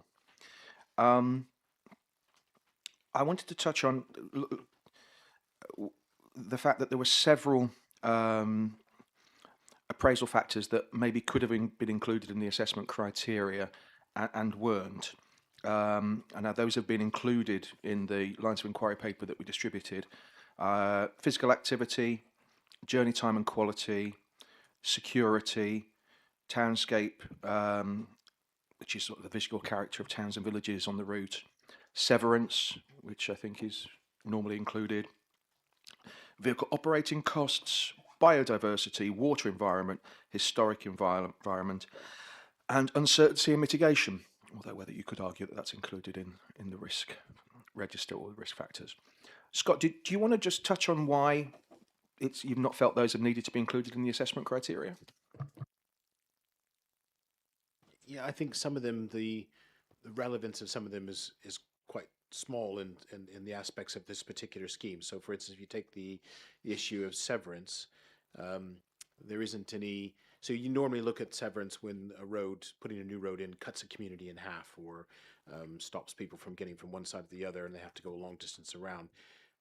And actually, all the public rights of way have been accommodated. So there are tunnels, etc., that for the public rights of way. There are all those sorts of access arrangements, I think, have been looked at. The tie-ins with the cycle links. But I think you're right that it would be worth maybe saying that and showing that. So and maybe we haven't done that. So that I'm happy to go back and look at the full business case in that extent. So. Tom, you want to come in? Yeah, just to support Scott in that, there is a list in the value for money framework that the Department for Transport has set out. Why not pick them all out and actually at least give them a sentence why they might not be relevant, or that they've been looked at and they're considered to be marginal, or any evidence that people can see. We've not ignored this. We've looked at this, and then again, councillors can decide, well, I agree with that assessment, or maybe that's a little bit thin in terms of the evidence that I'm being presented with. Yeah, I mean, some of those, physical activity, journey time and quality could be given more prominence, I think, within the assessment criteria. Were there any of them that you really felt stood out, Tom, that were noticeably absent? Well, I would say you can see this as a road scheme, and it enables people to drive faster in their cars, and obviously it's not what we're trying to do nowadays, but there's many arguments made somewhere in the margins of the reports that I've read that that taking cars away from some of the existing roads that they're using would provide space for cycle facilities, or a better ambience for pedestrians, and maybe even severance, I would have thought. But they're not brought out in the assessment criteria. So I think people have thought about it, but they're not there in terms of what councillors can see easily when they're looking at the assessment criteria. So it's just a bit like what we talked about last time, a bit more granularity, a bit more narrative around it. So you don't have to try and read 140 pages, let alone 700 pages? 740 pages. But it's presented. Don't miss out that 600. It's presented to you in a way that you can actually quite easily absorb. Paul, you can confirm that all that information's in the ACOM report, isn't it? And it can be drawn out. The information is included within here. A lot of the headings were assessed. A lot of them were assessed as negligible in terms of impact, which is why we've not really, expanded much upon them from there. Councillor Simmons, I heard a heckle. Apologies, I wasn't heckling, I was jumping up. I don't feel that they have been adequately assessed in or reported, sorry, in your report. I'm sure they have been assessed elsewhere. For example, your updated biodiversity studies that you've been doing, they have not yet been reported to anybody in terms of either an updated environmental statement or within this. So when we talk about severance, we can talk about pedestrian severance, we can talk about cyclist severance, and I think there's some great work that could be drawn out, for example, through the Callow, which is currently one of the rat runs that people use to cut between the Abergavenny and the A49, which are wholly unsuitable for the sort of quantum of traffic that goes through there. You could do brilliant stuff there with quiet lanes for walking, cycling, and that should be drawn out, I think, in this report, an evidence base. But then you have things like biodiversity severance, and you're going to get licenses with the dormice, impacting them. I'm very nervous about what you're saying about reducing the width of the highway extent so that your verges are reduced, because that's where you get a lot of environmental benefits and BNG, and you haven't got those requirements yet. So I think there is a lot of environmental appraisal work that hasn't been drawn in to this, is sitting somewhere else, and at the risk of labouring the point again, that needs to be presented. Thank you. I think I'm seeing sort of agreement that it should be presented, which is fantastic. I also think it's important to remember that it isn't just about Cabinet making this decision with the information that's given. It's also about those that come after looking back at how this decision was reached, in 5 years, in 10 years, and seeing that all of the information was provided to you, and people having confidence that the decision was reached with the most possible information you could be given, and all of these headings are properly covered. So I'm liking what I'm hearing here. I'm seeing that there's agreement that these assessment criteria should be added. Sorry, do you want to come in, Scott? Yeah, no, I would agree with that, and I think we can go back and look at that. Whether we update the full business case further, I think that'd probably be the better place for it to sit. So that, if we're thinking about recommendations along those lines, we're happy to go back and make some adjustments to the full business case so that it covers those areas. And I think, Councillor Simons, you're absolutely right. There's benefits to be plucked out of there as well as issues. So there, some of those roads won't be rat runs; they'll become quiet lanes. The whole reason we've been able to do the Home Lacey cycle scheme is because we're taking traffic off that road. So we need to bring out those ties to the wider thinking about transport planning and stuff that sits within our LTP. So I'm thinking that the recommendation from this committee may well be that the 40 assessment criteria is expanded to whatever that would be, 49 or 50, with those additional headings, so that I don't think anybody would have a problem with that being one of the recommendations from this committee. So we'll move on to sorry, is your hand up, Tom, or no, you're just waving at me with your pen? That's all right. We'll move on. Yeah, sorry, Bruce. I did remember. Sorry. I remembered and then I forgot. There you go. Lost my plot now. We're looking at journey times, cost savings, etc., etc. And of course, we're looking really for this road to be a benefit to transport companies, to avoid them running through the city centre and keeping away from the A465, etc., etc. Have we spoken with any of the large transport companies who will potentially use this road and asked their opinions on whether they think it would be worthwhile, etc.? I didn't see anything in the 700 pages.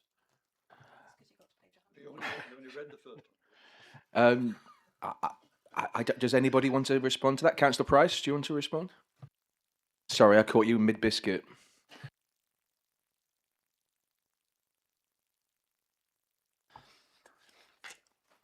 We have had conversations with lots of people, but what we always seem to miss, and every conversation I have to keep bringing it up, there are much wider rat runs in the county, much wider. I got an email from a very distraught lady on Friday why Pontrilas sawmills were going over Bredwardine Bridge with a full load of timber. Why? Because the bridge can't stand it. The rat runs around 10 or 15 miles out from Hereford are full of traffic trying to avoid coming into Hereford. We don't seem to emphasise sufficiently the amount of traffic that is so right back at the start of the meeting, there was a question raised about whether or not the bypass becomes a full road almost immediately. Well, guess what? The day it's opened, people will start to use it instead of going on the runs that they're using today, and we're getting bigger and bigger lorries. It's getting more difficult to get around. And I'll just give you an example.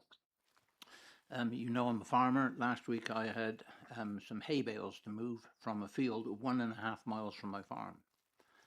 It took me an hour to get to the field because I had a big tractor and trailer, because I was meeting vehicle after vehicle that shouldn't even be on that lane. And I can absolutely be categoric that half of the vehicles I met didn't want to be on that lane. They went there because that's the route they now choose to use rather than go down.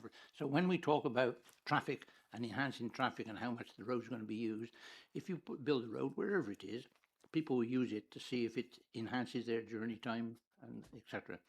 So it doesn't answer your question, but we do have to just consider the whole wider picture of this.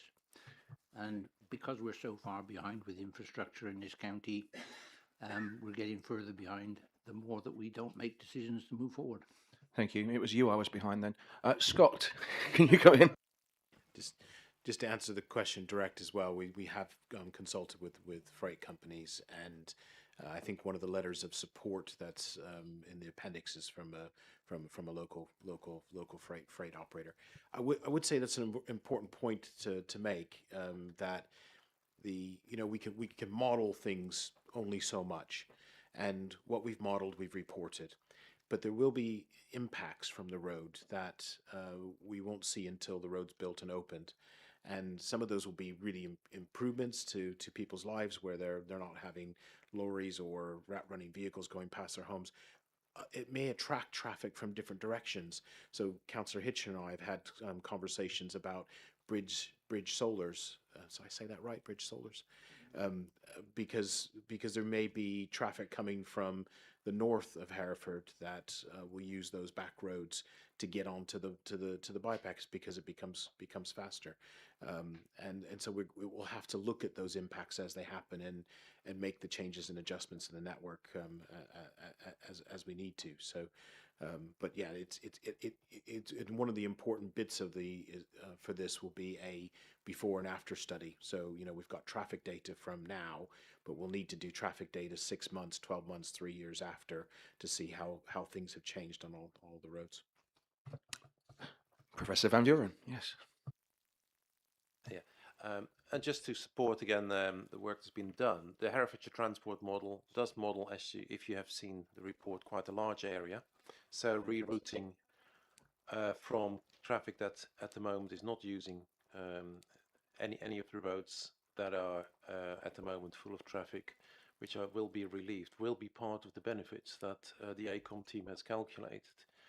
I think again that can be strengthened in the report. I think all the reporting is on at the moment on what happens right in the direct vicinity of the scheme. Often these benefits are relatively small and diluted. Some of them are benefits and some of them are disbenefits. But if people worry about actually what this is going to do for the wider traffic in and around Hereford, I think there's information in the model that can be pulled out. Maybe some examples of the major freight routes that at the moment make use of the two main roads. And sorry, I'm from North Herefordshire, on the South Herefordshire, that are going to be affected. And if that helps, then I think that would be worth doing.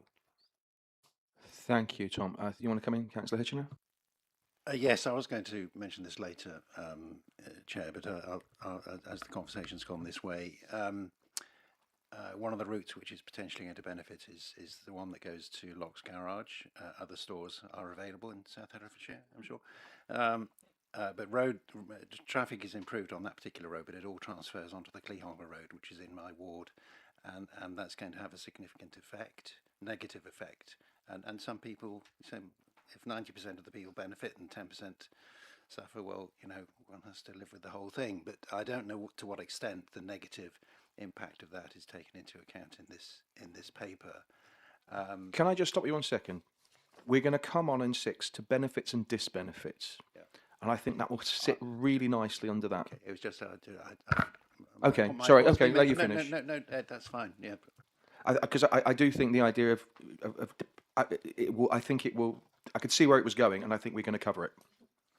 Right. What I'm going to say is I think that we've agreed, and I think we've formed a potential recommendation around inclusion of additional assessment criteria based on the topics that we've covered in these last few minutes.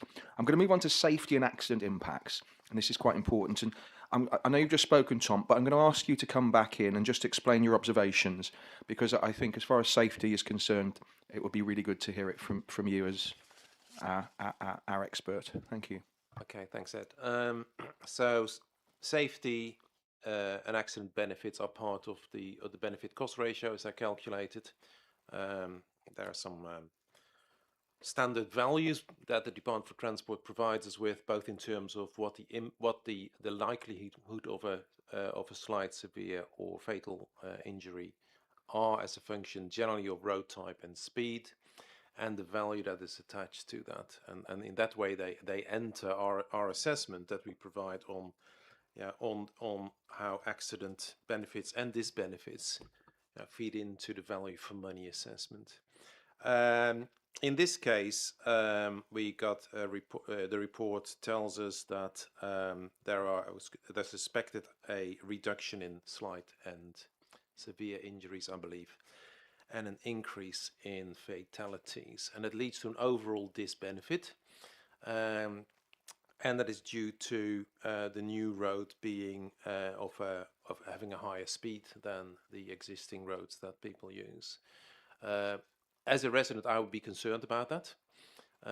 We don't want to see more fatal accidents. And I feel that A, this needs to be brought out, but B, can be assessed in terms of what are the assumptions that have been made, probably default assumptions in DFT values that lead to this outcome. So yeah, that's my recommendation. Look a bit deeper into that, and also, are the default assumptions that have been made the right ones? Yeah, I mean, I think your hands are going up. I think from what we said, both decision makers may benefit from a clearer explanation of forecast safety outcomes, factors influencing those forecasts, and any mitigating measures available. Okay, so this is a separate topic. Scott, did you want to come straight back in, and then I'll come to you, Councillor Highfield. Yeah, just so you have an idea of what we're going to be reporting, what I'm going to be reporting to Cabinet. So those assessment criteria will be down one column of the table. Then there will be a column for evidence, and I'll pull the evidence from the full business case to say has it been met or not been met. And then I intend to put a simple RAG rating, red, amber, green, next to that to say, green, yes, it's been met, or amber, it's not been fully met, and explain why, or red, it's not been met or has risk of not being met. So the safety one is one that I would have and have already in the report classified as amber, because whilst the numbers come out and say, yeah, it's a benefit, I think it's important that we highlight the issue that, and it has been highlighted in the report, the issue that you're going from, yes, you're improving accidents on a 30-mile-an-hour road, but you're adding in a potential 60-mile-an-hour road, which when accidents happen on those roads, they tend to be more serious and potentially fatal. So there's the possibility of more fatals, but less accidents. And I think it's important we bring those things out. So that one would be one of those amber ones, which of course will draw everyone's attention straight away to it in the report. So that is the intention of the way we're doing the assessment. I think one of the things we discussed was the fact that accidents and injuries of all types should come out, not just the more severe ones. And I think the assessment criteria didn't perhaps granularise that data as much as it could, or your intention in the explanation that you gave, maybe all the different types of accidents that you're forecasting might be. Is that? I think that's what we discussed, wasn't it, Tom? Yeah, absolutely. It's easy to hide the real impact of traffic crashes. We don't call them accidents anymore these days.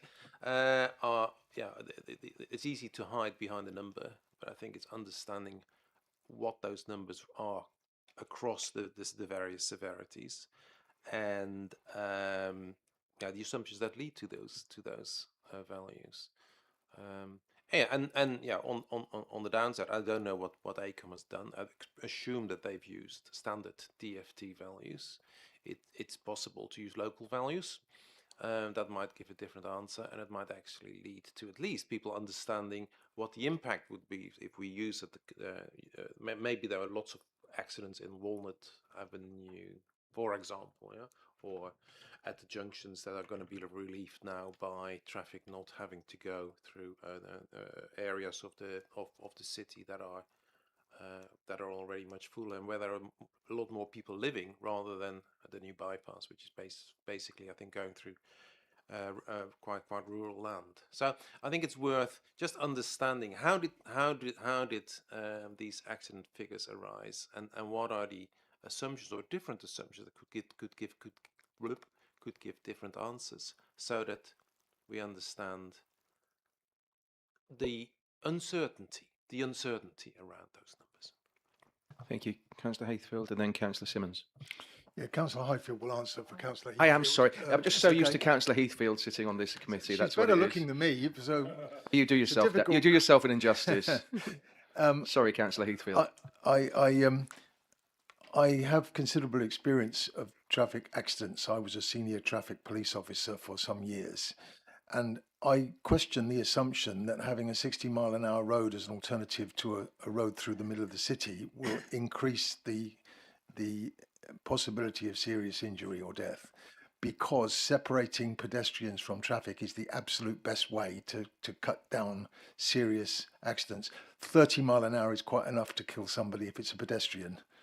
I agree that if you're talking vehicle to vehicle, 60-mile-an-hour tends to be more serious, but this road ought to be reducing the number of vehicles that come into conflict with pedestrians, and therefore I question the assumption that the serious accident rate will go up, the serious injury rate will go up. Do you want to come in, Tony? Thanks. Paul, yeah, sorry. So I can come back on that. So I think it's important to note that within the assessment, what we did look at was the actual accident numbers within Hereford from the Stats 19 data, which is compiled by the police, which includes, in particular, that the fatal and serious doesn't necessarily cover all the slight accidents because it relies on accidents being reported. Within the assessment of what we've done looking forward, and this is the important assumption that we've made. Obviously, we've assessed accidents over a 60-year appraisal period. We've forecasted forward traffic and number of accidents, and we have used the standard figures from within the DFT, and they gives us an accident rate, and that's based on the national figures, which says for a certain type of road, for a certain characteristic of road, for a certain speed limit of road, you expect there to be this many accidents per so many thousand vehicles travelling down that road, and it's that accident probability which has been used within the assessment, and that says within the if we look at the actual numbers, what we highlight significant numbers across the area. I think it goes from just looking at table 210 in the economic case at the moment now, we have total accident numbers going from let's see, we're total slight injuries going from 3,460 to 3,449 with the scheme, so for example, and the fatal accidents going from 32.8 to 33.9, and serious going from 411 to 412. So we're seeing within that a reduction of 11 slight accidents and an increase of 1 fatal and 1 serious over the 60-year appraisal period, what we're looking at. So that really is a reflection of we're putting in a new stretch of road, which is a higher speed length of road than all the other roads that have been replaced, that are being used within that area at the moment. And I think that's the key. It's the assumption that has been made using the standard figures from the DFT's accident program, which gives us that. It's not an unusual finding when you're putting a newer high speed road that you find that the accident numbers come out slightly higher, because on probability the national figures would suggest that some of those roads are more likely to have, if there is an accident, it's more likely to be more serious or more serious for the individuals involved. So we would say is that the numbers highlight that potential, and that's reflected within the level of benefit that we're claiming for the accidents within the area.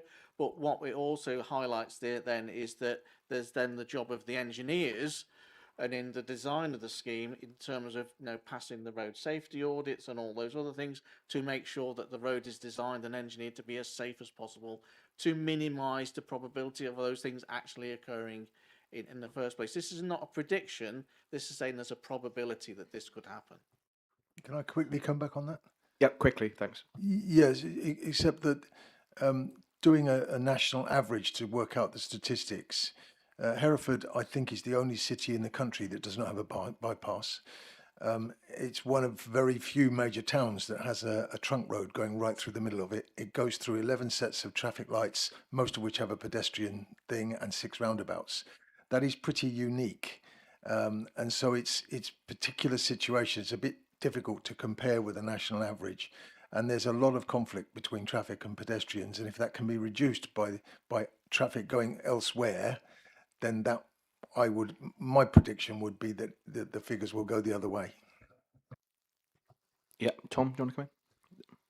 I think that is dealt with by AECOM having used observed accident figures. So we know what's happening at the moment, not national averages. These are Herefordshire specific values. It's the new road where we don't have any observations for. And that's where I think the question. I think what Paul says is absolutely right. Looking at these are probabilities at how you can reduce those probabilities in reality rather than in a model. But I think it's understanding how that number is derived for people that need to make a decision, and particularly I think also for residents who would feel concerned about that. But I think what's happening at the moment is dealt with by the Stats 19 data that Paul has used. I've got no idea whether it's the police data that we're using at the moment, isn't it? Yeah. Again, the police data. Yeah. And I have no idea whether Hereford is actually safer or less safe than the average. Thank you. Do you want to come in, Councillor Simmons? Yes, thank you. Obviously, it's very concerning to see that increase of one fatality. Any fatality is bad, but I do understand that is born out of just pure statistics and may not be the actual result on the ground. I think my concern is about future-proofing. We're looking at this road now. In reality, as we've heard from Roger, this is a growth corridor. So this is looking at enabling development to the south and southwest of Hereford, Lower Bullingham, I'm guessing across towards Grafton at some point. So, this road is going to be potentially access point for these estates or enabling local traffic to move around the area, even if not accessing through that point. We've got LTN 120 requirements. I just want to check that your assumptions and data that is going to be presented to Cabinet is recognising that this road has conflicts with other users, the cyclists, etc. How that's safe for them, if that's been captured in. I've heard lots about actually this road should just be for cars, and it's the only roads that do that are motorways. Our roads. We've seen the Rotherham Access Road. I'm interested to know what the Stats 19 and whether you've specifically looked at the Rotherham Access Road, which is a 60-mile-an-hour link through countryside. It's a very similar model in terms of length and standard that this road will potentially be. So, we've got real world data there to look at that element. So I'd like to see that data presented to Cabinet. But I really do want an understanding that you've particularly drawn out, other users on that road and risk to them. Thank you. Thank you, Councillor Simmons.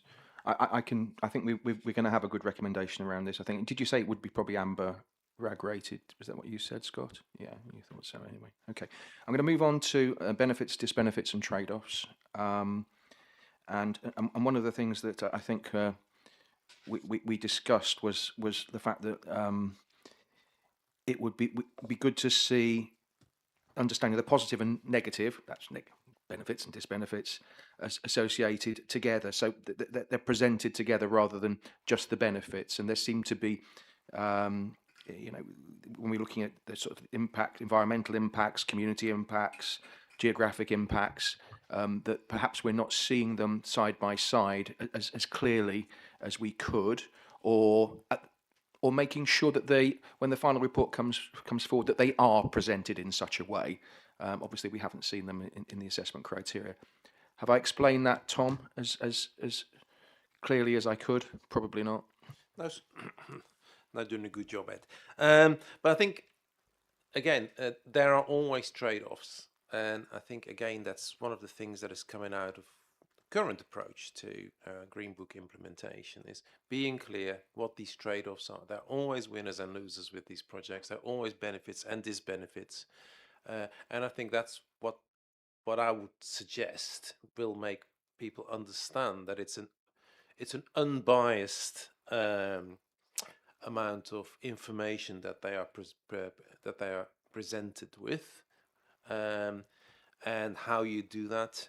Yeah, whether you do that across all the criteria in one go, or where you focus on as you say, on some of the elements more specifically. Like now we talked about accidents and crashes. I don't know, but it's about trade-off. It's understanding the benefits as well as the disbenefits, and in a way that I think people feel we only know what we've been told, because when nobody reads the 700 pages, anybody, and and so yes, you rely on the summary that you're provided with. I think we do rely on the summary, and residents on the whole will rely on the summary. So I just think, clearly showing them together where it's possible would be very useful. Do you see that as a problem, Scott? Do you mean in the full business case, or do you mean in the assessment that's being reproduced to? I mean, to I'm guide thinking cabinet? the assessment criteria.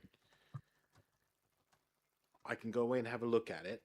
I need to make the assessment criteria as concise and as simple. It's a cabinet report, so it's not the full business case, and it's not an entire summary of the full business case. But I'm happy to go away and look at it. I think it's like coming back to the risk register again, where, and I think Tom used the word fluff, which I think that's obviously a technical description. I think, isn't it, Tom? Where getting rid of the fluff, where there's the stuff that doesn't need to be there, but there will be certain benefits and disbenefits that it clearly would be of value, making sure they're side by side in the final assessment criteria report. Where they're known to be something that people will have an interest in and should be considered and should be part of the decision-making process. Is that a good way? Yeah, Tom wants to come straight in, then Councillor Hitchener. I just suggest that one good point to agree on today is what Scott's report would actually look like. Is it 10 pages? Is it 20 pages? Is it 50 pages? So that where is the balance between being properly informed and at some point not switching off and say, look, I just haven't got the time or the brain power to look at. I think it'll be difficult to do that. I mean, I made my own little report over the weekend with the 40 assessment criteria, doing 2 pages on each one, and I've got an 80-page document here, which is each assessment criteria in turn with a RAG rating. Some of them didn't need a full couple of pages. That some of them will be relatively simple, but I think some of them, obviously, where there's an amber RAG rating potentially, might need more thought. Who wanted to come in? Councillor Hitchener. Yeah, just to follow up on the point I made a bit earlier about Cleehonga, where my residents are, there will be an increase in traffic. I think Scott, you provided me with the data. I haven't seen it in the report, which maybe there's a lot more data behind it all, but there's something like 130 extra vehicle movements, I think, in the evening, the afternoon time. And the benefit is that the road to Locks is going to have less traffic, but Cleehonga, where I am, is going to have a lot more traffic. So those people will be looking for, what mitigation measures are going to be put in place, what are the cost of those, what's in the report to cover that sort of thing. And similarly, the Bridge Solids is likely to get busier. I think the data you've got at the moment is just 10 extra movements, which is pretty marginal. I think locals think it will be, although Philip's a local as well, so I can't include you in this, Philip. But a lot of people who live down there are very concerned about the amount of traffic that's going to increase. Again, is that disbenefit shown? And I just don't know what comfort the Cabinet have that disbenefits are properly calculated. I think we've kind of covered that we want the disbenefits and benefits covered, and you've segued beautifully, if I may say, into the next one, which is localized and distributional impacts, which is, you know, how traffic redistribution is going to affect other communities. So does someone, would you like to come back on Councillor Hitchener's question? And we will now say that we're in section 7. Yeah, I just wanted to give the committee a sense of what that assessment report is going to look like, because this is a cabinet report, so you're going to have a front facing bit of the cabinet report which sets out recommendations, and then you're going to have an appendix, and the appendix is not going to be 80 pages long. It's going to be much more like 4 or 5 pages long, and it is going to be in the form of a table with the evidence against each criteria, about where to find that evidence within the full business case where possible, a little bit of a summary of that evidence, and then an assessment of have we met the criteria or not. And I don't think, if you know, this is a public document, I don't think you can go into the level of detail that you're asking here. I think you have to rely on the fact that we're pointing cabinet to where it is in the full business case so that they can understand it. And have the opportunity to do that and make their assessment. But I'm not working towards creating an 80-page summary of a 700-page document. Okay, we'll take that on board, and we will discuss our recommendations at the end. Yeah, but I hear that completely, and I'm not saying that necessarily is going to be the recommendation. But I think what, as I say, taking the fluff out is the important thing, and making sure that where there are issues that they're properly discussed in plain English so people can see them. Let's move on to 7, which was, do you just want to recap on your question, Councillor Hitchener? Yes, I guess it's about redistribution. So cars come off one, or vehicles come off one route and they go onto another one, and that's acknowledged as that is likely to happen. So you take the benefits of the fact that there are fewer traffic on road, but it's knocked straight on potentially onto another one, and the residents on that second one are used to a fairly quiet road, and suddenly it's going to become a lot busier. So what plans does the council, or what plans does the cabinet think that they were going to put in place in the future, and are those costed in the report? I think redistribution across routes, do we feel that this is brought out as clearly as it could be? And do you have plans to talk about it in the assessment criteria, Scott? I'm happy to go away and take that as a thought to when I'm writing the report. At the moment, no, I haven't spoken specifically about. There is one of the assessment criteria looks at journey times, and it says roads where there has been improvements in journey times and roads where there's been a negative impact. So I do pick up some disbenefit in some of that criteria, but at this point I haven't spent lots of time looking at the disbenefit. Tom, yeah. And I accept that, Scott, but I think it's not impossible to show from the model results in the areas where there will be increase or a decrease, and also I think to give confidence then that if that is recognised, what the kind of interventions might be to stop that. I was involved in a project recently in Worcestershire where we did exactly that, where a big increase, or what was considered an unacceptable increase in rat running, was dealt with by introducing in the model an intervention that stopped that. It obviously then reduces the benefits, because anything that will lead to a reduction in travel time benefits.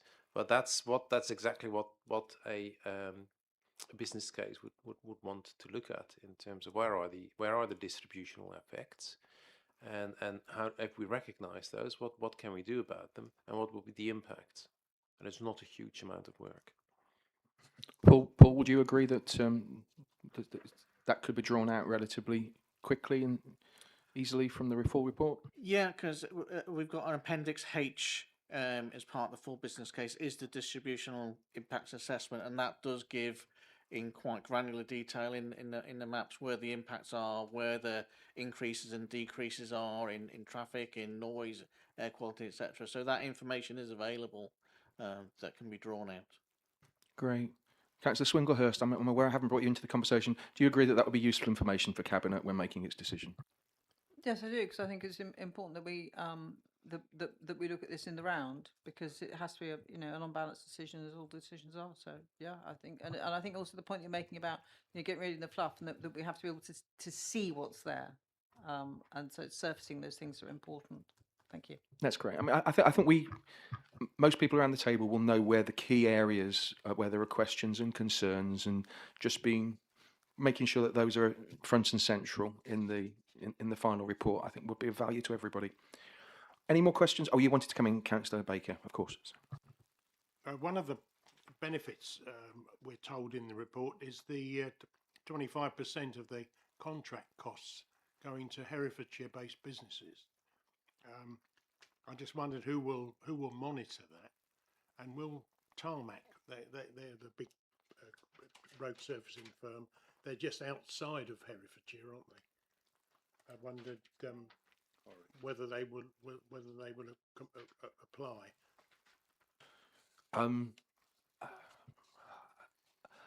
I think talking about how local firms could potentially benefit is something that we were going to touch on within this meeting.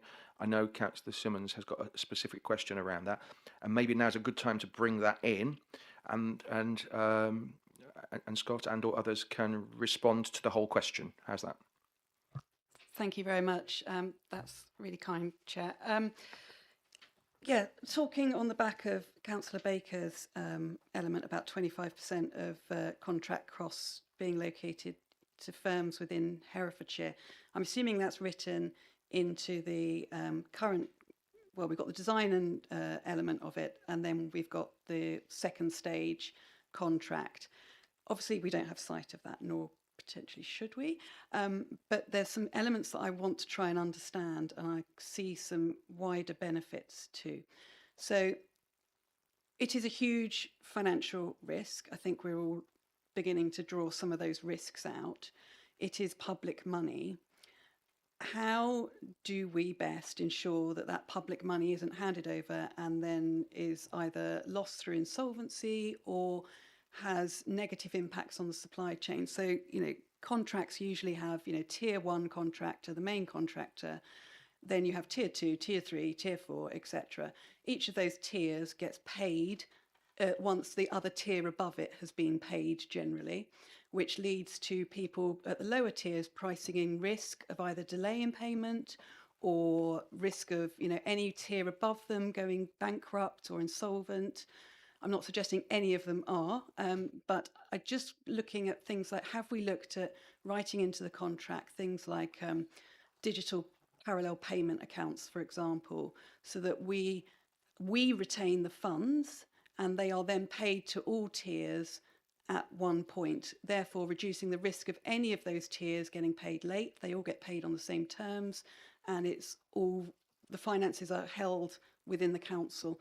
I would just like a plea, because the lower tiers, the local Herefordshire contractors, really appreciate that sort of payment terms, that they know that they're dealing, and it has visibility at all levels, so we don't have any one tier pricing in like a handling fee, and it does overall reduce the costs. The main contractors do not like it for obvious reasons. They like to hang on to that money, bank it, and have that security to do what they want.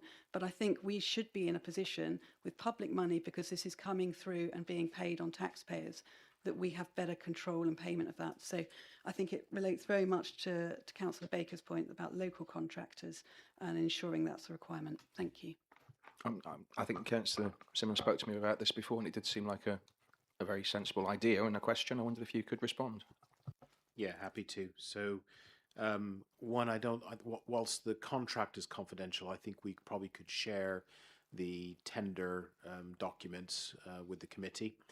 In those tender documents would be the elements of the contract that set some of those things out. So I know one of the things that we required of the tenderers to do is to sign up to our best payment practices. So there is they have to be signed up to paying their suppliers within, I think it's within 30 days. Also, just on the insolvency issue, where this isn't the kind of contract where we're paying any lump sums up front. This is as they build things, they invoice us, and we will be doing a whole clerks of works, checking of everything that is done. We will manage the whole contract through a bit of software called CMAR, which allows us to deal with any compensation events, and to deal with changes in the contract as they happen live on site. So it'll be managed as a traditional construction contract in that sense. The contractors also had to submit as part of their tender social value commitments, and in there will be things like the percentage of work with subcontractors they committed to being local contractors. There will also be there's commitments in there to involvement with local schools, involvement in hiring local apprentices, all of those sorts of things. Well, we can share that with you. I don't have all the details in front of me, but I'm happy to share that with the committee so you can see what the expectation is from a local point of view and from a payment mechanisms. Thank you. I'm going to move on to 8 environmental impacts. One of the things that came out through our discussions is that it was felt the final report could be of more value if it provided additional context around carbon impacts, biodiversity, air quality, noise impacts, and environmental mitigation measures. Did you observe this in the lines of inquiry, Scott? Do you agree that that's something you'll be able to provide us with in the final report? So I think I'd go back to my original introduction, which was to talk about why we were doing a full business case. And the call for doing a full Green Book business case was that we needed to demonstrate the scheme was provided value for money, standalone provided value for money. And I think the full business case does that. It hasn't had a focus on environmental issues. Most of that has been dealt with either through the planning processes or the processes that we need to deal with in order to do construction of the scheme. There are elements in the full business case talking about carbon management plans, the plans that we're having with the contractor for how they deal with carbon on the site. All of that is in there. But there isn't a specific focus on environmental issues. There certainly are elements of environmental issues that I will be pulling out in the assessment report that don't relate to the full business case. And those are things like dealing with the ancient woodland at Grafton, because that has been a question that has come up, and it's one of the assessment criteria that we put in there. So some of some information won't all be information that comes directly from the full business case. It'll be additional information that we put into the assessment report. And Tom, did you want to come in on that? Okay. From a Green Book perspective, do you feel that are carbon impacts, biodiversity, air quality, noise impacts, environmental mitigation measures something that should be clear and transparent for decision making when it comes to Cabinet? Absolutely. And that's clear in the criteria that are set in the Green Book as well, monetized and non-monetized benefits and disbenefits. Okay, Councillor Simmons. I think this comes back to the point of decision, and Cabinet are the point of decision, go no go on this project.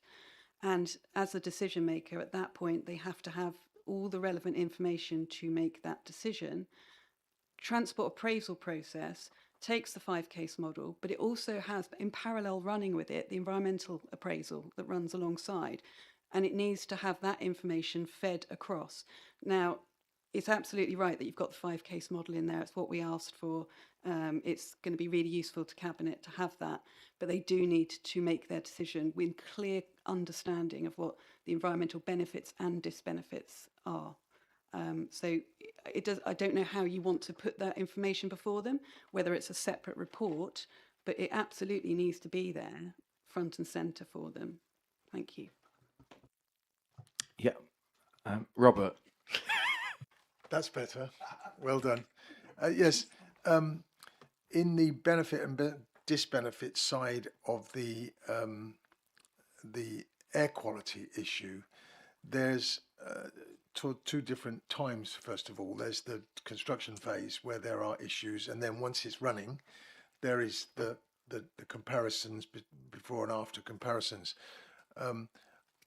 I tried to look up figures.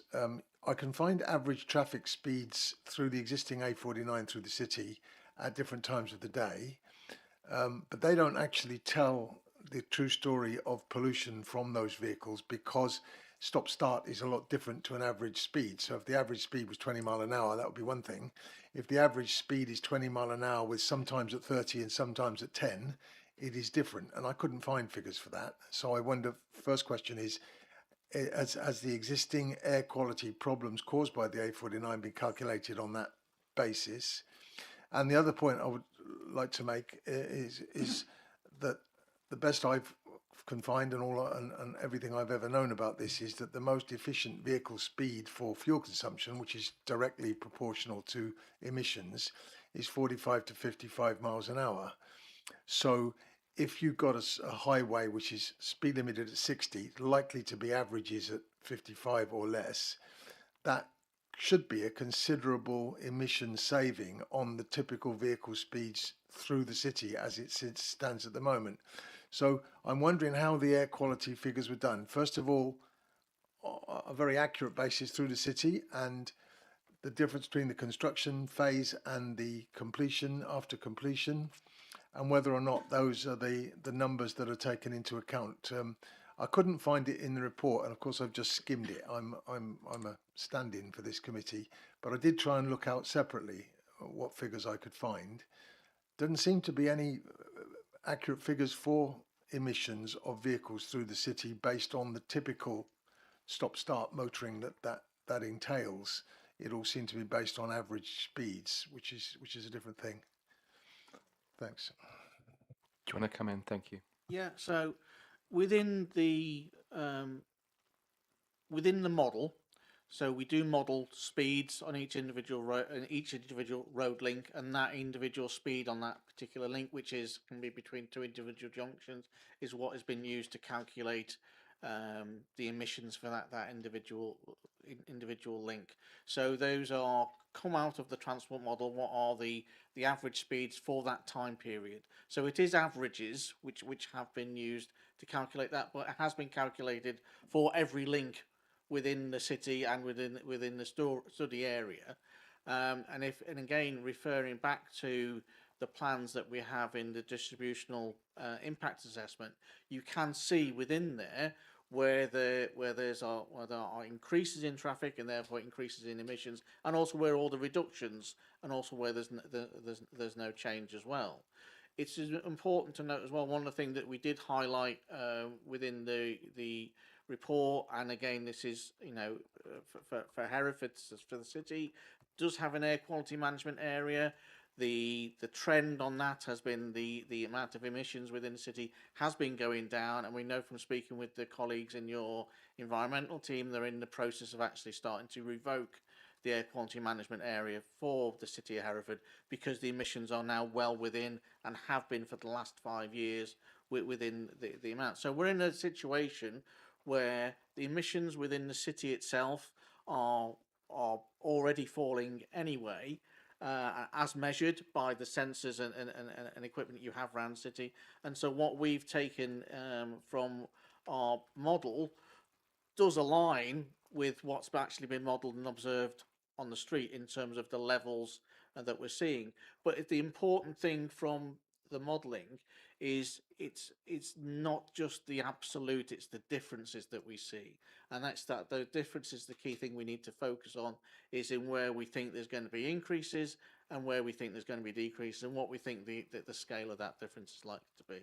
But overall, I think it's important to note that we do say that there's going to be a slight overall increase in the amount of properties that would have an increase in air quality versus a increase in emissions, but it's a very small amount. I think we had it as a disbenefit of about minus £80,000 with there, which highlights over the appraisal period quite a, not a hugely significant impact, and we can see that in terms of where you can see the changes in emissions across the area.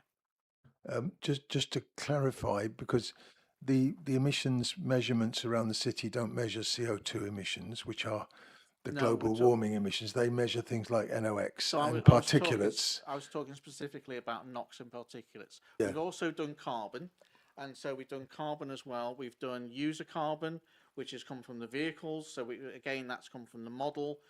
We model different vehicle types. We model cars, HGVs, LGVs. Within there, we've got different emissions factors for those. So we know from an operational point of view that we see overall a decrease in carbon emissions, but that's also the background trend is there's the electrification, increase in electrification of the fleet over the 60-year appraisal period.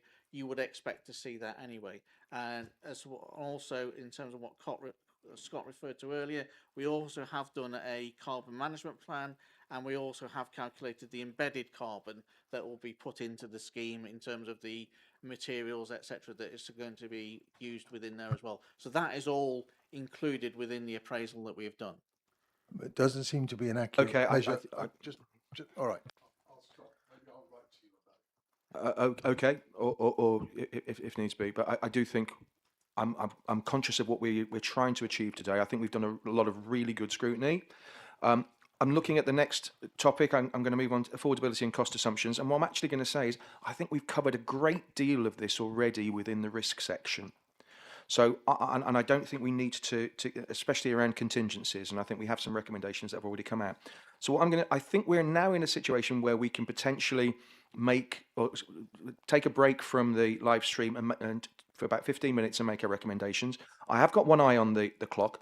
What I'm going to ask, sorry committee, is I'm going to ask for an extension of 30 minutes if we need it. It'll depend how we do it. So I'm going to propose that we extend the meeting to 1:30. Can I have a seconder, please? Councillor Simmons, all those in favour? All those against? Abstentions? Councillor Baker, Councillor Cornthwaite. Okay, so we have that latitude should we require it. What we will do now is take a brief break and come back with the recommendations. I am going to say, Roger, we're going to be looking at the work programme after the recommendations. Can I ask you to stay for that? Is that, or come back for that? Because I think I'd really value your input. Yep, no problem. Thank you very much. Otherwise, we'll take a break now. Tom, can I ask you to stay as we help shape the recommendations? I'm also happy for officers and cabinet members to stay while we shape the recommendations. I have no problem with that. With you listening to our discussions, that's fine. But it will be obviously the committee that makes the decisions. Okay, could we stop the live stream, please?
Thank you very much. For the people who are watching online, apologies that we've taken a bit longer, but we have had a considerable discussion and we have a number of recommendations. And I'm now going to ask the scrutiny officer if they could please read out the recommendations. Thank you very much, Chair. The committee is making, I believe, 9 recommendations, which I will read out. Recommendation 1, the full business case, Appendix I, include the alternative options considered that could have achieved their strategic case for the scheme and the reasons presented for discounting these options. 2, the full business case makes the strategic case for Hereford Bypass Phase 1 based on smart objectives that align with LTP 5. 3. The executive include in the full business case further details of the non-monetised costs and benefits to the environment.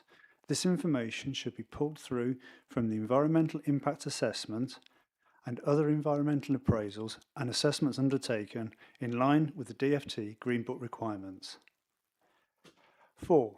Alongside the assessment criteria, a document highlighting key risks, mitigations, associated costs drawn from appendices D, G and N, and to do so in plain English. No, it is. 5. The full business case provides greater detail to support the optimism bias contained in 2.2.4 Appendix F at 11.8% rather than the standard 20% as outlined in 5.2.4 of Appendix J. 6. That collision data includes current safety outcomes, forecast safety outcomes, factors influencing those forecasts, and any mitigating measures available. 7. The full business case should include information on the following criteria: physical activity, journey time and quality, security, townscape/visual character of towns and villages near to the route, severance, vehicle operating costs including changes in fuel consumption and vehicle costs, biodiversity, water environment, historic environment, and uncertainty mitigation. 8. The assessment criteria includes a section on traffic distribution effects, taking into account localised impacts, communities experiencing benefits, and communities experiencing adverse effects. And 9. The assessment criteria include additional context regarding biodiversity, environmental mitigation measures. Thank you very much. I'm happy to propose these recommendations. Do I have a seconder? Councillor Simmons. All those in favour? That's unanimous. Thank you. Thank you, everybody that's attended for this particular item. I know it's been a long session. Thank you, officers, cabinet members, and special thanks to our expert, Professor Van Vuren, for his indispensable help over the past few weeks. That's been great. Thank you very much. Right, we're now going to move on to item 8, which is public participation in planning task and finish group. I'm going to give a verbal update on where we've got to. Unfortunately, Henry, who's been working on this report with us, has unfortunately he's away today. There has been a drafted final report, but we haven't brought it to scrutiny today because after discussion with officers, we have identified some real opportunities to make a couple of improvements. And I was going to ask Daniel just to explain that briefly. Thank you, Chair. Henry has completed a first draft of the report, and we've shared that with officers just as part of the quality assurance in assuring that the report that we present to you for approval is correct, true, and of a sufficient quality. The relevant officers in planning who have been immensely cooperative for the duration of this task and finish group have identified genuine opportunities to not only strengthen your report but strengthen the way that they work going forward, being able to deliver some of the aspirations of the task and finish group within the budget and the resources available to them within the local authority.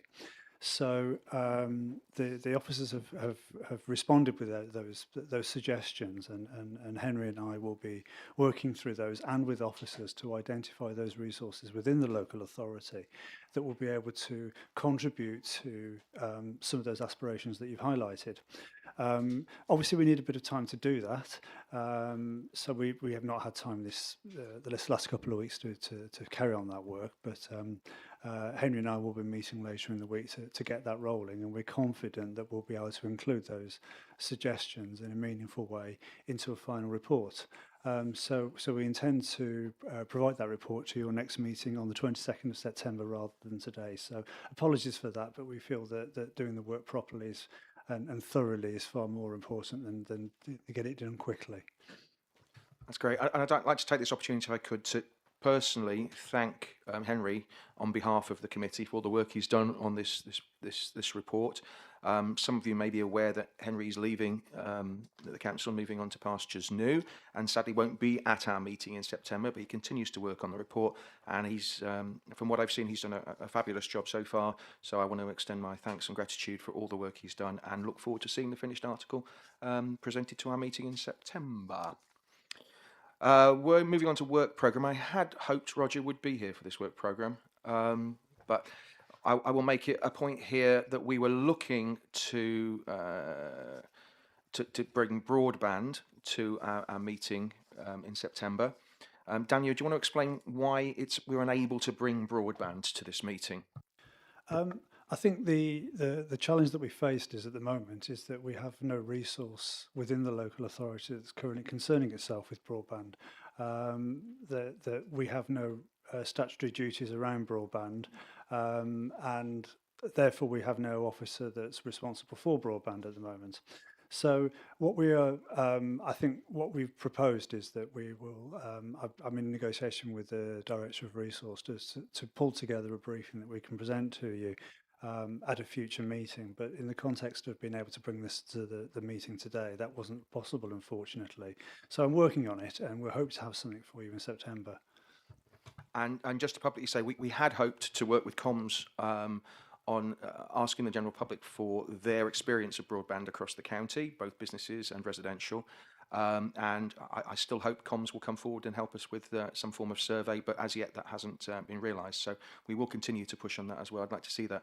Yeah, it is amazing. There is a significant amount of money sitting in Herefordshire Council's coffers to do broadband delivery and to improve broadband delivery, but at the present time there is no officer with any with the remit for helping deliver that. Councillor Simmons. Thank you. I'm really surprised to hear that, because I obviously spoke to Councillor Stoddart, because I've got obviously a number of residents complaining, and rightly so, about broadband provision and lack of ability to access. And I was told that we were appointing a officer that would have responsibility for that. Did that appointment not go ahead? I don't think we planned. I think we were looking to potentially to help work with BD UK, who are now the responsible authority for delivering broadband. That hasn't manifested yet. So there's nobody at the moment in any position to provide any update with regards to that work. That work's not happening at the moment. This may well be a question for full council or cabinet at some point in the future, but I do think there are still residents and businesses that do have concerns, and if we have resources available within the council, then we should be looking at how we can use those. Moving on to other issues on our work programme. September, we are hoping to, we were planning to look at UK SPF funding, the impacts of UK SPF funding, the positive impacts it gave community groups and organisations across the county over the past few years, and the negative impact. Now it's been withdrawn, and we were hoping we could someone could draw up a report for that, which was hoping Roger was going to stay. And unfortunately, we will put in that request, but we still hope to have that on our September meeting. So we will need input from officers on that particular report. And then the next meeting after that we've got scheduled is our January meeting, when we'll be looking at the full year of delivery, looking back on the full year of delivery. And I have a request that the John Hayder building is added to that report. So that will be looking at the full year of delivery, including the John Hayder building. If it's the new new temporary housing that we spent put 5 million in the budget for. So it would be good to get progress on that and see how things are progressing. And I'd like that included in the year of delivery report, including alongside everything else that has been already outlined over the last week or so. So that's our work programme. I'm happy to propose that, as at the present time, our work programme should look at UK SBF funding in September, with obviously the continuation of the year of delivery in January, but with the addition of the John Hayder. I'm happy to propose that. Do I have a seconder? Councillor Cornthwaite, thank you. All those in favour? That's yes. All those against? Any abstentions? Robert, are you not voting? No, because I. Well, then I'll take that as an abstention. Abstain, thank you. I think that's our work programme. The date of our next meeting is the 22nd, with just 29 minutes past 1. At 10 a.m. Thank you all very much. Good scrutiny. Thank you. Bye-bye. Please, could we stop it?